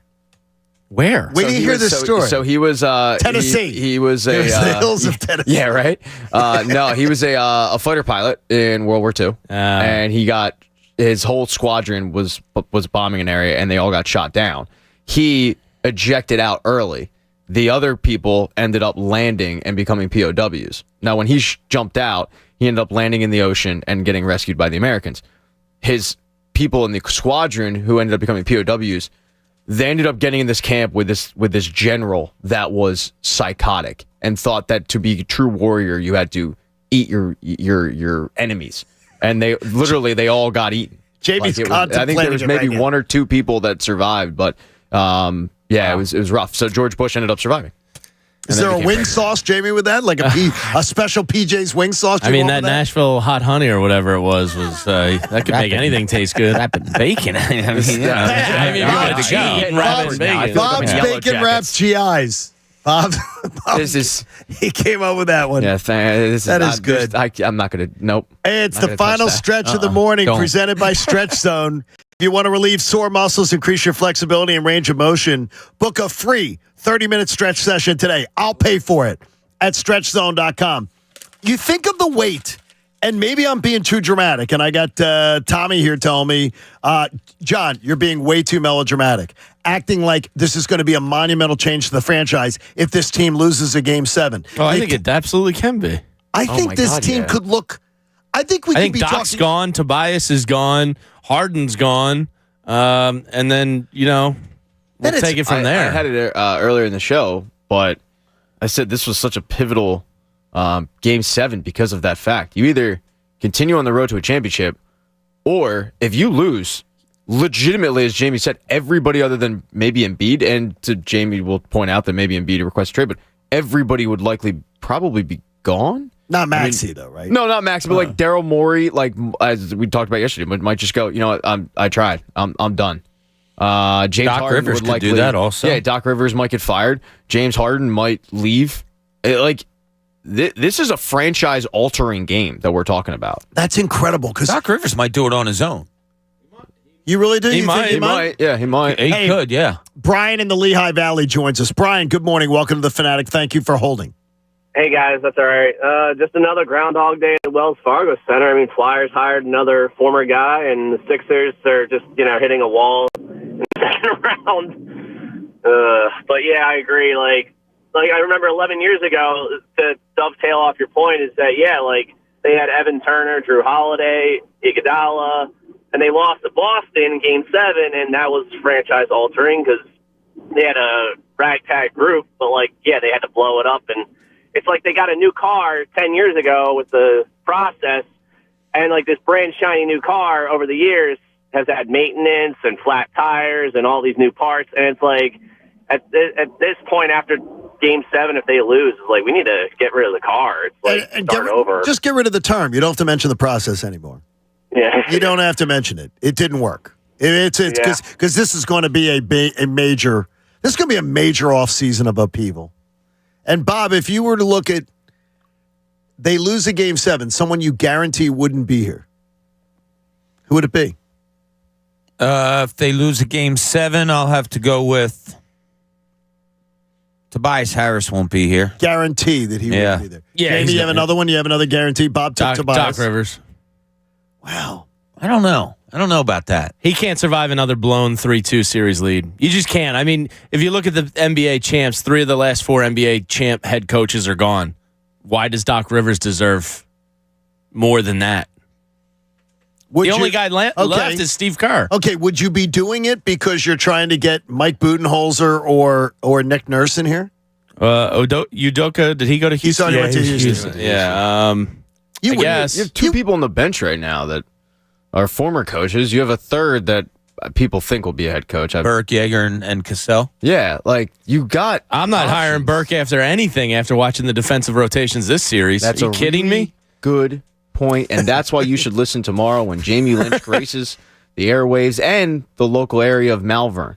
Oh, yes. You're going to be in Malvern, too. We'll be at the Bet Parks Racing Sportsbook outside or inside the Chicken and Pizza in Malvern. If you want to see 2 grown men on a date wallowing in chicken cutlets while talking about basketball, you stop on by from 12 to 4. Would you call it a date, Jimmy? I would take Nick Nurse. Well, I'd say it's a date. If Doc's I think gone. if Doc wanted to leave, if he was like, I'm done with this, Nick Nurse would be my choice. Yeah, I'd be cool with that. It's not Mike Budenholzer. And now go read some of the Milwaukee paper.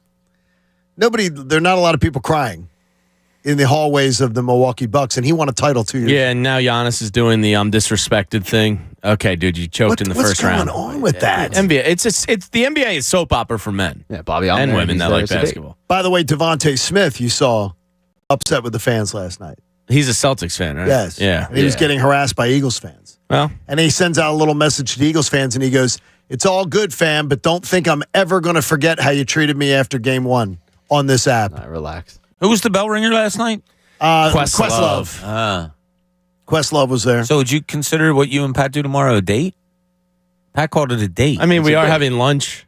Sometimes he gets me a Pepsi at the bar. It's a date. Oh. I'm there. You're there. We're sitting together. We share fries. We're on the same side of the You table. do share fries? Yeah, because he gets the 2 big dips. You get the 2 dips. Or Well, you get the one? he gets Pat's he's a genius psycho? sometimes. A No, psycho? he got the sweet potato and the regular fried Oh, mix. he does that at Chicken and Pizza all the time. Yeah. Yeah, It's a good move. I'm not my first rodeo, but it's absolutely a date. We had a fry incident.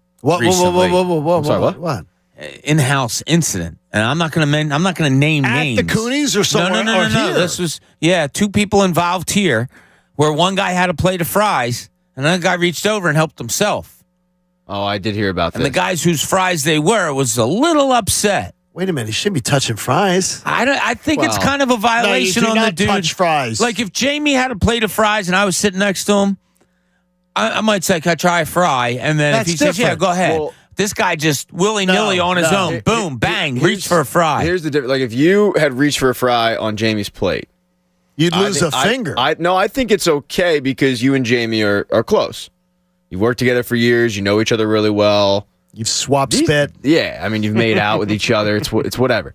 These two people, they're work acquaintances. That I wouldn't say they're remote friends. You don't touch someone else's food. It's I know different. you know Okay, me wait a 'cause we minute, work Bob. together. Like if I was at a table with Matt Puma, who I say hi to every day. Don't always get a hi back, but I say hi to every day. I but never do. We're not very, we're not. I don't think I'd reach over and grab one of his fries. No, you might lose a finger. Yeah, so this was a violation on the fry grabber. Okay, wait a minute.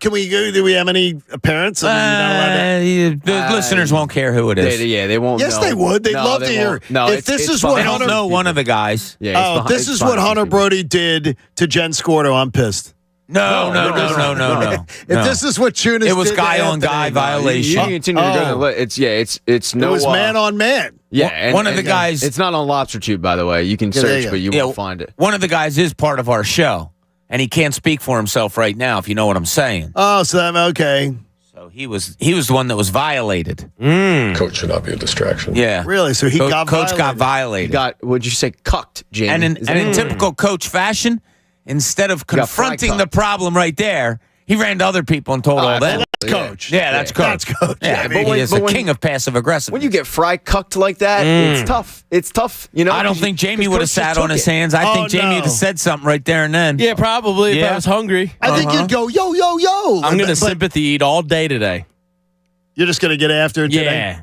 When I'm sad, I had some sad graham crackers in the kitchen after the game, doom scrolling Twitter. Jamie, that's where I'm at. Federal Donuts is having a chicken sandwich pop up at the Winwood location. If you want to head on. Ooh, now you're talking. Yeah, don't doom scroll Twitter later today. Days like last night, I will skip all my mentions. I will ignore them all. They're just not going to be positive. I don't blame people. It's just you understand it, right? The C is angry. The doom scrolling helps me cope, move. Yeah, move forward with animal crackers. It was graham crackers, honey. Graham crackers. Yes, not the animal. I'm not a child. No, the honey. See, I like the cinnamon personally. I got cinnamon graham cracker. Yeah. Oh yeah. Actually, I like the honey over the cinnamon, and I developed a new little thing in a little ramekin. Dropped 3 jumbo marshmallows, some chocolate chips, throw it in the air fryer for like 4 minutes. Stop. Got yourself a little s'mores dip. Stop it, dude. Let's party. Too much time on your hands. S'mores brings me more happiness than the Sixers, Bob. I don't think you guys realize, like, if it says s'mores, I'm buying it. Yes. Really? My passion for s'mores flavored anything or s'mores in general. Yeah, I'd buy it. Yeah, because I love the smell of s'mores. I love like the smell of like a burnt marshmallow with the chocolate.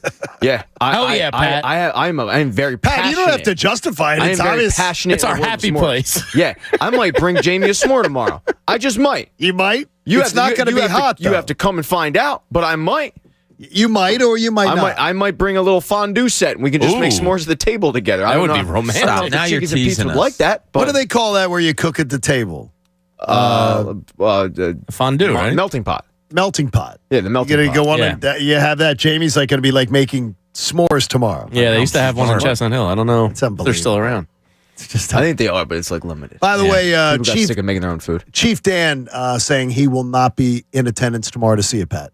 He can't come by, but he says he'll catch you next time. As if my day Couldn't get not worse. Get worse. Couldn't get any Now worse. you're telling. All right, No, Danny's not Now you coming. dropped this Honestly, on me? Yeah, I don't really care about Dan. What about Michelle? Shell might. What a girl. There you go. All right, we got a lot going on. You guys would be like, you'd be a cute couple too. If you know, we're right the same size. Hey, 6-game road trip begins for the Phillies, plus more on the Eagles' schedule and a little wrap up. And I have something that I want to share with the audience, if you would, at the end of the show today. John Kincade Show on 97.5 The Fanatic.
The John Kincade Show on 97.5 The Fanatic, Philadelphia.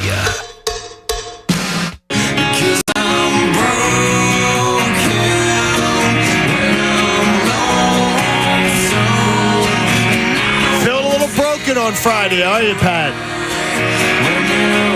I can understand Pat not being in a dancing mood today. Shove it, Pat.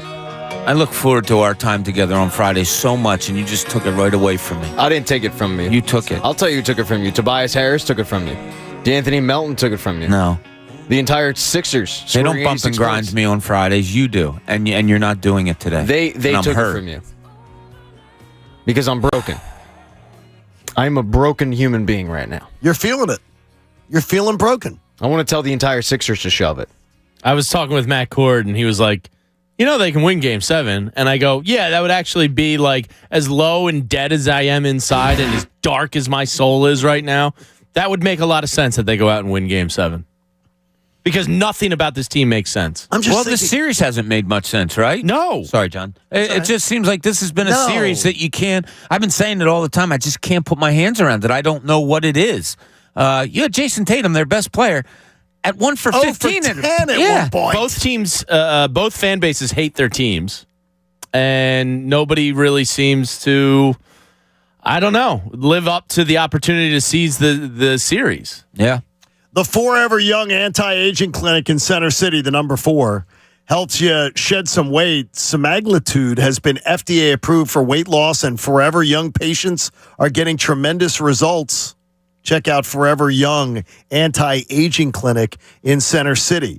The one thing I'll just say is that I hope that can you make life-altering decisions on an organization just by the outcome of one game? It's not one game, unfortunately. I mean, because Harden, there's no real long-term investment. No. Tobias is only 1 year remaining. You know what I mean? Those are short-term decisions. I don't think you touch Embiid or Maxey, obviously, but everything else is up for grabs. I mean, none of it's concreted or foundational. It's interesting. Is concreted a term? It is now. Let him go. When Jamie's on a roll like this, I question nothing. All right, here's something to throw out there a little bit. We saw what Joe Mazzulla did, right? He changed his starting lineup for Game 6. Usually you don't do it in the middle of a playoff run. He only played 2 guys off of the bench. Do you think something different for the Sixers? Does Doc Rivers try something as, I don't know, daring as that? Do you throw I might throw D'Anthony Melton in the starting unit and throw Tucker on the bench. He has a role in this series, but the Celtics aren't guarding him. Yeah. Just to start, because I think when the Sixers are playing their best, they're dictating the pace and playing a fast offense where there's not a lot of thought. And I don't know. D'Anthony Melton at least gives you that shot of hitting some threes. And although he's been cold lately. He has been, but he helped you win Game 1. And he moves. And he's quick, and he plays good defense. So you're subbing defense for defense with more of a chance of offense, and then bring Tucker in more situationally defensively. Because he's really good defensively. Yeah, he is. That's interesting. Obviously, some people are asking, should Tobias Harris now be coming off the bench? I think if you do anything with Tobias Harris, you lose them altogether. That'd be done. I'm okay with losing Tobias Harris altogether. I'm done. Well, you lost them all together last night, and they lost. I mean, what's the difference, right? You need them. We might lose them. We might lose all 2 points. But Game 5, he was spectacular. You need him to produce, and he's not going to produce if you lose him. It's so weird. It's just emotional. I know you are, Pat. That's why I've hugged you numerous times today. Have. You've really tried. Your effort is there. Tobias's was not. Bleed Green on Twitter says, I'm a 5 for 5 fan, and I always will be, but I feel like the Sixers have become the NBA's Dallas Cowboys. Every year we're saying next year, and all we see is misery. So then we got Jameer, and Jameer saying the same thing. He goes, the Eagles are just like the Cowboys. And unfortunately, the Sixers, are just like the Cowboys.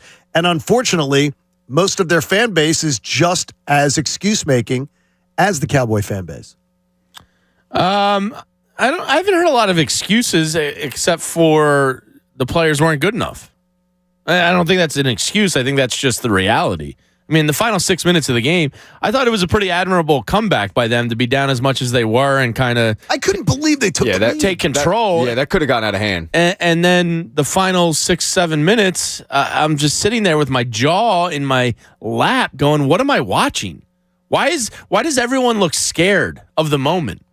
Like Tyrese Maxey was the only guy I saw that had some brass ones that put him on the table. Everybody else looked tight. Jumped to him, yeah. He tried at least. Some of the shots didn't go in, but everybody looked timid and scared. It was I found it pathetic and nauseating. I thought that in Game 4 at home, what did they lose? 3. Game 3 at home, they played not to lose.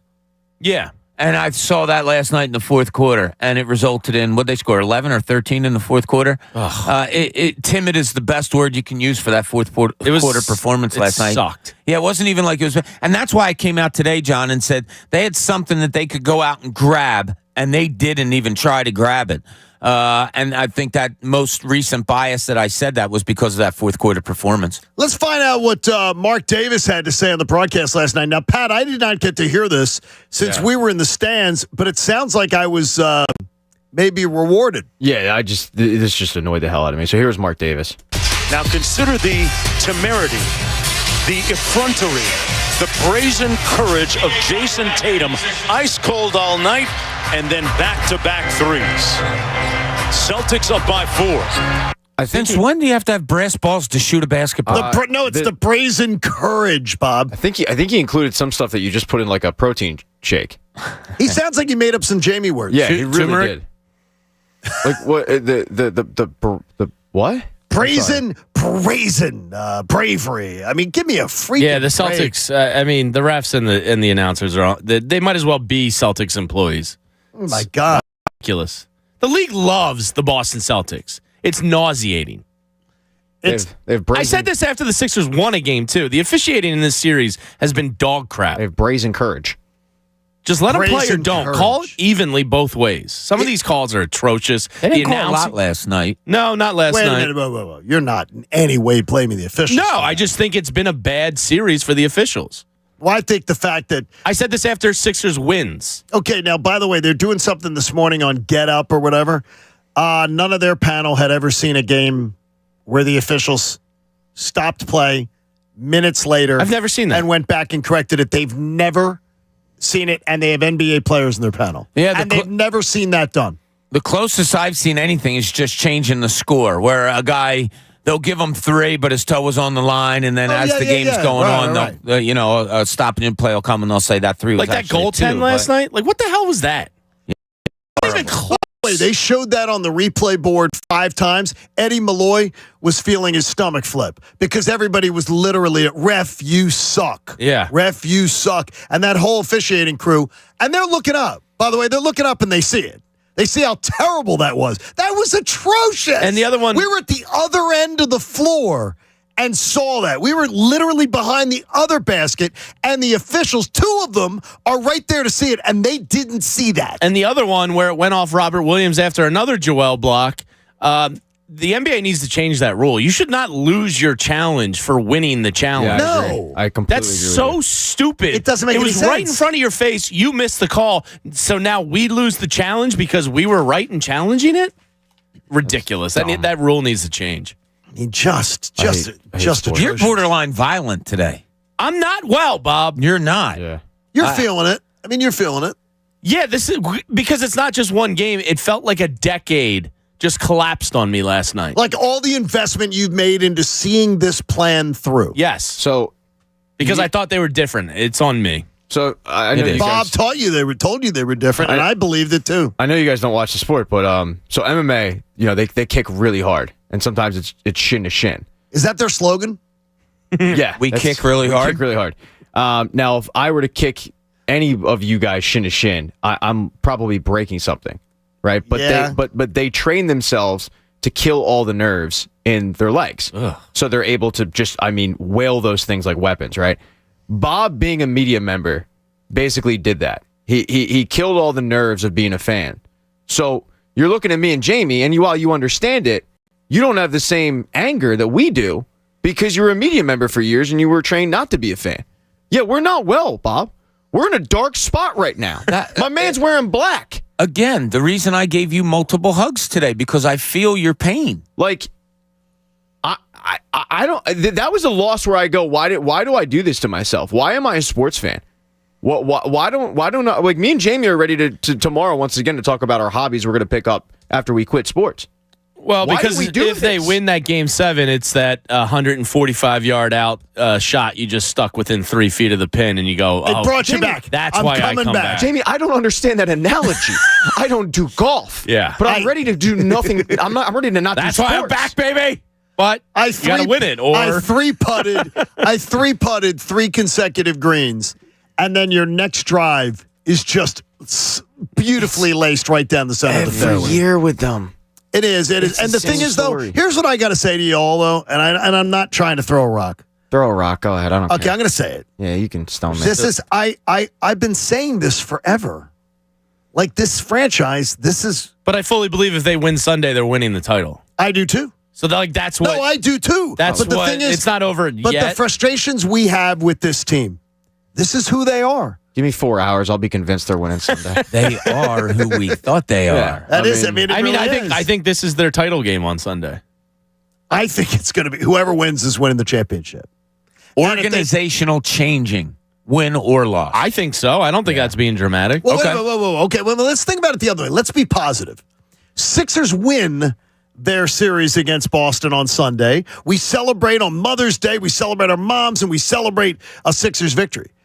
So what kind of moves did you say were going to be made that you thought would be made if they lose that won't be made if they win on Sunday? Just based on Sunday. I would think Doc is still here. I would think Harden probably tries to run it back for a year or two. I am not in on that at all. I said it the other day, no matter the outcome of this series, I'm out. Well, I'd have to see what other options are. Completely out. I'm not out. I mean, I think he's the reason this is a 7-game series, if you look at it that way. I mean, he carried you in 2 games. Well, it could cost you like an albatross in 3 games. So it doesn't have to be a 7-game series. I didn't think he was that bad. Game 3 he was atrocious. It looked like he never played basketball before. Tobias is probably seeing out his final year here as well. So I think it's complete inverse of losing. You believe things will stay the same, Bob? They'll run it all back? If they lose in 7? If they win in 7. If they win in 7 and they get to a conference finals, and let's say I would imagine let's put it this they're going to beat either of those teams in 5. They're going to the NBA finals if they win on Sunday. Can we all pretty much agree that we think they would beat Miami or the Knicks in 7? Yeah, I think it's still a yet to be determined type of situation. So I really do. They could be some. Oh, they're beating those teams in 5. They get close. There could be turnovers. What Bob's saying, even if they get to the finals. Yeah, I mean, if they get close and it's a good series and they lose, does James Harden say, "Yeah, I want to get that championship and we were that close. I want to run it back"?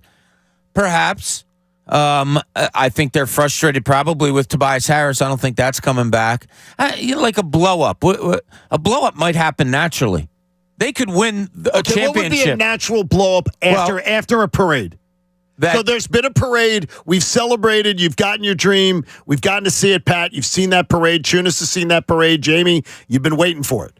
What would be blowing up that team that could happen naturally after a championship? You don't re-sign Tobias Harris. Okay, Tobias was James 1 year Harden. left. James Harden leaves. Yeah. I mean, basically what happened with Toronto, right? Yeah, exactly. Yeah, I mean, Kawhi. They went all in for a championship, got it, and they knew it, and that was it. Kawhi left, and then a couple years later, Kyle Lowry was kind of cooked, and they got moved on from him. Everybody's signing in blood right now for the parade, and then the absolute fallout from it. Yeah, I'm fine with dude. Yeah, please, God. Oh, absolutely. So we all are. Oh, I don't care what happens. Just give me that title. I tweet this out, but and you, meaning Bob and Jamie, probably heard it. John, you were in the building. Okay, but they started off with kind of the people from New York, and Stephen A. Smith talked about, if the Sixers lose, you will see a depression from this city like you haven't seen in years. And I was like, does Stephen A. been absent for the last 365 days? And what I mean by that, is the whole World Series loss, sure, and the Union, and then the whole Super Bowl. Oh, that was fun too. If this team up 3-2 loses on Sunday, I think I'll just need to walk out into the woods. I've always heard that legend about people in Alaska, they'll just put them on an iceberg and just push when they're ready to go. They'll just push them out. That's what Elf did. And I'm ready to just get on an iceberg and be pushed out to sea. But then there's no food on the iceberg. That's the point. It's like, hey, no more s'mores. Yeah, but then you're starving to death. Like the elderly people, they get put on an iceberg. That's and they just terrible. push. It's not though. I mean, it's looking like a good option for me if they lose on Sunday. I'm in a dark place. I'm looking inward. I'm doing soul searching. I'm going to make you smile. How about getting a great lunch today from Deke's Barbecue? No, that does just make me passed smile. Deke's yesterday. Deke's is awesome, and I it was drive great by having it a Deke's lot. out here for us for our last live show. They've been offering the area Deke's Barbecue since 2010. Visit them in Manayunk for takeout, in go-to. Germantown for indoor and outdoor dining, or order Deke's Barbecue on Uber Eats, Grubhub, or DoorDash. That mac and cheese is. It was fantastic. Real casserole style mac cheese, not too runny. Maybe that's my new hobby. Maybe being a You foodie. think Deke wants to hire you? No, just maybe being like a foodie guy. You could be a foodie. I mean, we already have one of those on the show, and that's foodie douche. Yeah, I'm a bit of a foodie douche. His words, not mine. Yeah, I use them though. Deke's Barbecue, home of the brisket cheesesteak and Philly's finest ribs. Okay, that sounds pretty awesome. I can attest to that. What, the Philly's finest rib? You love the ribs. Yeah. Okay. I love all the They stuff were I've had at quite Deke's. delightful last week. They fell off the bone. That was the best part. They fell off the bone, not too saucy. Yeah, I agree. I hate it when I go to a rib place and my fingers are just like they just like poured the bottle of sauce. You're sitting on there it. and you're like, do you guys have any gloves I can use? Well, I You're wouldn't do sitting there that because asking I'm if not a Pat was psychotic. there, yeah. I wouldn't do that. You're not what? I'm not psychotic. You want to go? I wouldn't. You want to throw hands? You got to take your gloves off. Wait, but You this wanna isn't you want to take the gloves guess what? off? This isn't the. This isn't the day. I needed that, Bob. This is not the day. I hear the smack of that glove, Pat, right now, Yeah, and it's just not the best smacking feeling when you're hearing it. I would tell you that this isn't the day to screw with Pat. So if you do run I into never him at screw Deke's, with Pat. If you run into him at Deke's, if you maybe you're fighting for a car charger, just let him have the way. I also want to throw out kudos to one Pat Egan and to Connor Thomas. Terrible because clean-up. we had a talk here yesterday about what to do, what not to do. We had and Jamie, you didn't chime in on this, but they both had games last night. Yeah, how did that And go? I said, you got to play. You made a commitment No to the one teams. You cares. got to play. Yes, we do. And John said, no, you got to stay home and watch the games. Yes. They both It's time went. for you to shut the You shut up. They both went and played their games last night. There's not a chance in hell I would have played my game last Not night. a chance. So let me break down how guys are psychos. how weird I was. Oh, you're telling me to shut up, but now you're going to continue on. Okay. I'm not talking about the result of the game. I'm talking about Bob, don't mess with Pat today. You're going to get it. Yeah, you're going to get it. Parts of his game. So I emailed the team beforehand and said, "Hi, I'm DVR in the game." I then strategically set my car up right near the exit, which is different from the entrance of the rink. And then That's how you avoid the press after a bad game. Yeah, I was able to avoid anybody. So then I walked into the locker room with headphones on, did not look or talk to anybody, got dressed, kept the headphones in for pregame skate warm-ups, did not take the headphones off until the refs came out. And then every intermission, I skated as far away from the bench as possible, just in case the scorekeeper knew the score. You sound like a fun teammate. Then, with a minute and a half left, I put the headphones back in. I got in the handshake line. I high-fived everybody, jetted off the ice. You look like Nick Foles. Tom Brady avoided. I would say on the podium. I would say Tom Brady avoiding a handshake with Nick Foles. There you go. Got undressed, got out of there, and got home at around 10:30. Did not find out the score, but I probably wish I did because it's. Has it? Pat was the number one star of the game last night. Enough. Wait a minute. Joe, my neighbor, can confirm this. I'm just saying. No, it wasn't that team. Oh, it wasn't that team. No. So you wouldn't be if Joe was playing in the game. You wouldn't be the number one Joe would have star. been number 1, 2, 3. Number 1, 2, and 3. And I would have been Tobias Harris, a spectator. Not with your performance. Good tie-in. Relax, all right. Let's try to end this. And I know Pat and Jamie are going to have more on this tomorrow. Try to end this with a little more positivity here. The best storyline that this if you commit Monday morning, we come in and we talk about a Sixers victory.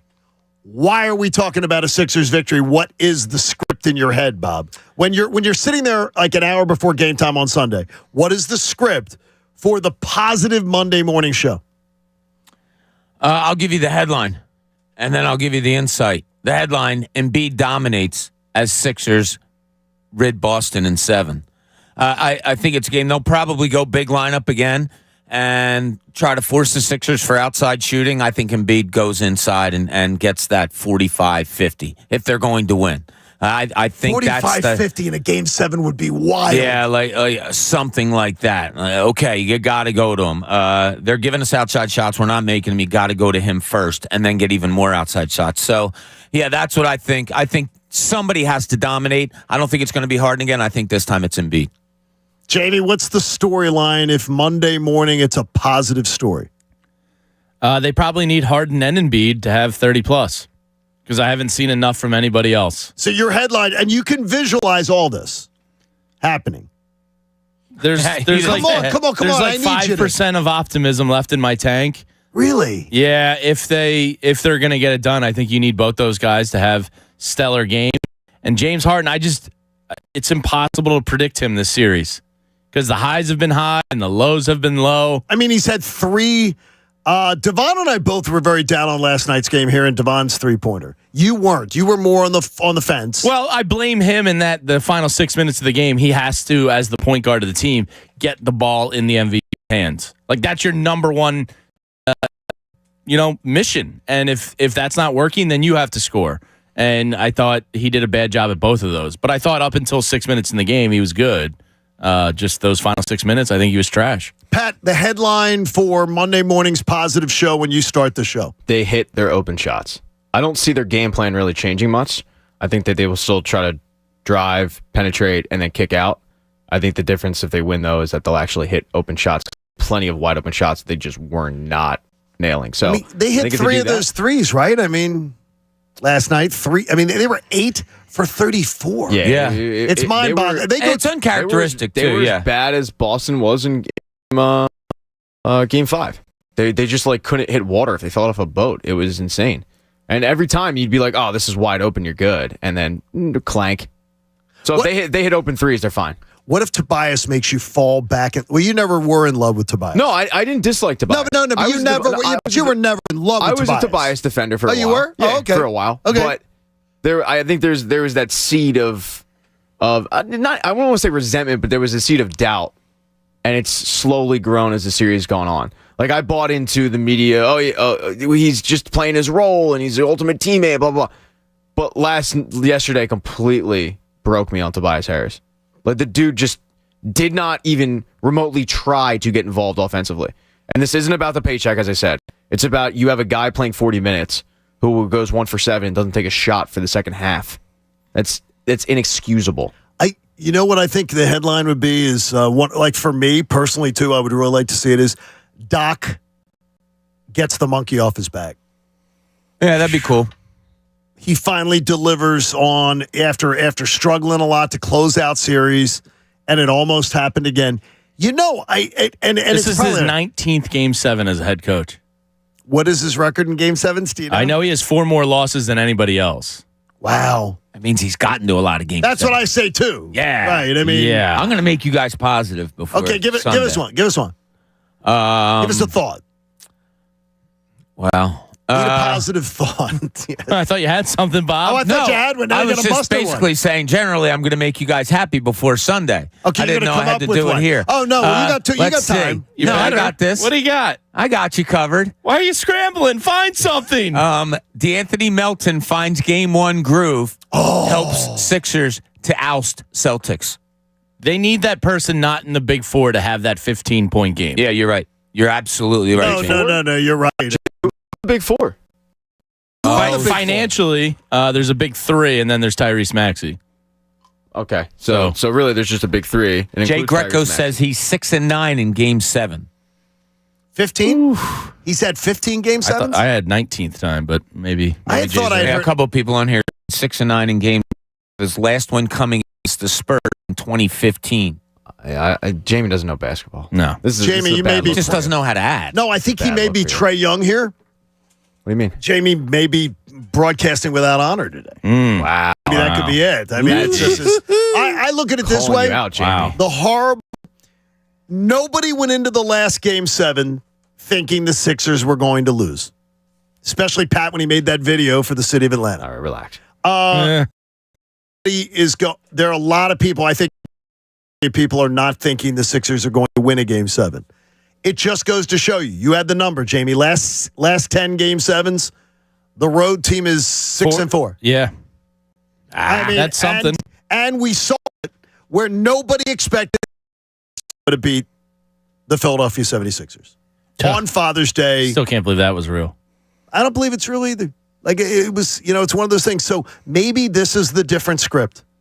Maybe this is it. It's a bloody Mother's Day instead of a bloody Father's Day. Is that what you're talking about? I did have that thought. You know what I mean? Yeah, no, I had the Father's Day like, oh, God, this is going to ruin Mother's Day just like the Atlanta Hawks ruined Father's Day. No, I'm thinking that maybe Mom, because, we all dig Mom. Everybody loves Moms. Mom's the greatest. Yeah, moms are great. Moms are spectacular. So you think the Sixers do it for the moms? Do it for moms. Do it for the hot moms out there. What up, girls? Is Mrs. Embiid going to be in the house? She better be. You think she'll be there? I know they went to the Kentucky Derby and they were night with, I think, people. So get your ass up to Boston, Mrs. Embiid. Mrs. Embiid, we would really appreciate it if you got there. Well, you shouldn't say that to her. Yeah, that's not It's nice. somebody's mom. Please travel Get your leisurely. Get your very kind. Joelle needs you. Mrs. Embiid's going to kick yours while you talk to her. I have a feeling she could take you out. Oh, I know. I don't doubt it. I really do. I'm very soft. That is, but I like that though. We had some positivity there. We managed to dig up a little bit positivity. There, that's the best we can do. Hopefully, the team's more motivated. Yeah, and hopefully, I think is one of the things is that I saw a team last night that they wanted to win, but they didn't want to take it. Yeah, they did. That brings us back to Bob's first statement today. This whole show just came around full circle. Wow. Way to go, Pat. Good job, Pat. I have something I want to share with the audience. And first of all, I want to tell you with Bob and Pat and Chuck and Haley and Connor and everything, the support they've been giving me the last couple weeks while I've been going through something is really, really incredible when you have really good people that you work with. When I was out a couple days a few weeks ago, I found out that I was diagnosed with cancer. And I have colon cancer, and I will undergo surgery on Monday. So after today, I'm going to be stepping away from the show for a couple weeks because I have promised my doctors. Now, Bob, I don't know what the odds are, or Jamie, you want to check the Bet Parks app, that I'm going to be the best patient that I could ever be. You better this entire process. That I'm going to listen, Bob. That I am not going to be questioning the nurses. Are you doing the right thing? And the doctors. I'm going to follow what I'm asked to do. I thank Jack Colazzo, Dr. Jack, who found my cancer. I had been feeling ill for a little while. I was bleeding internally. I went under an endoscopy and a colonoscopy, and they found out that I have colon cancer. They believe that it's been caught early. We are hoping for a very, very positive outcome in that regard. And I really, really trust the team that I've chosen to try to take me through this process. Dr. John Sprandio Jr., excuse me, and Henry Schoon Young will do my surgery on Monday. And Jamie, I had to laugh because Dr. Schoon Young is going to do my surgery on Monday. He could be your brother. He's your brother with hair. Hopefully he's smarter than me. He's your brother with hair. He is. He's that would scare the crap out of me if I had a doctor that reminded me of you. He's built like you. He's got your personality. He's got that energy and everything. But I have had an incredible support team around here at Beasley Broadcasting. My friends, my family, my wife, my daughter, everybody has just done a great job of propping me up because I've known about this for a couple weeks. Anything to overshadow the 76ers run, and I wanted to be here with you.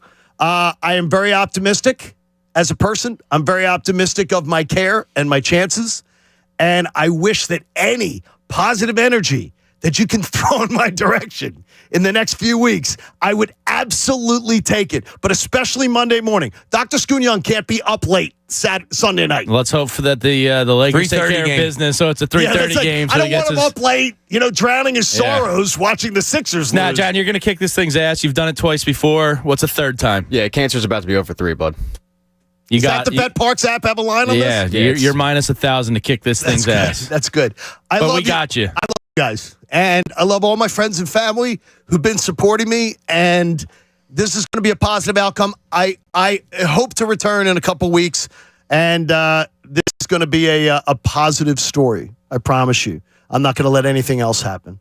Hey, support life-saving cancer research. Join us and our generous partners, H&H Heating and Air Conditioning. Love the Hoke brothers. And make a donation today to the American Association for Cancer Research. Do it at 97.5thefanatic.com/AACR because cancer research saves lives, and I'm going to prove it for a third time. Have a wonderful day, everybody. Cuz Radio comes your way next, and I'll see you in a couple weeks. Hey, imagine if your favorite casino came with an undo button. Well, you get that with FanDuel Casino's Play It Again. Get up to $1,000 back if you're down after your first day. Play your favorite table games and hundreds of slots for real cash. See why FanDuel Casino's the #1 rated online casino app. I've told you before about the great daily and weekly promotions they have, the live dealers, and if you ever have any questions, they have an in-class customer support there all the time. So sign up for FanDuel with FanDuel.Bob too. And play it again with up to $1,000 back if you're down after your first day. That's FanDuel.com/Bob. 21 plus.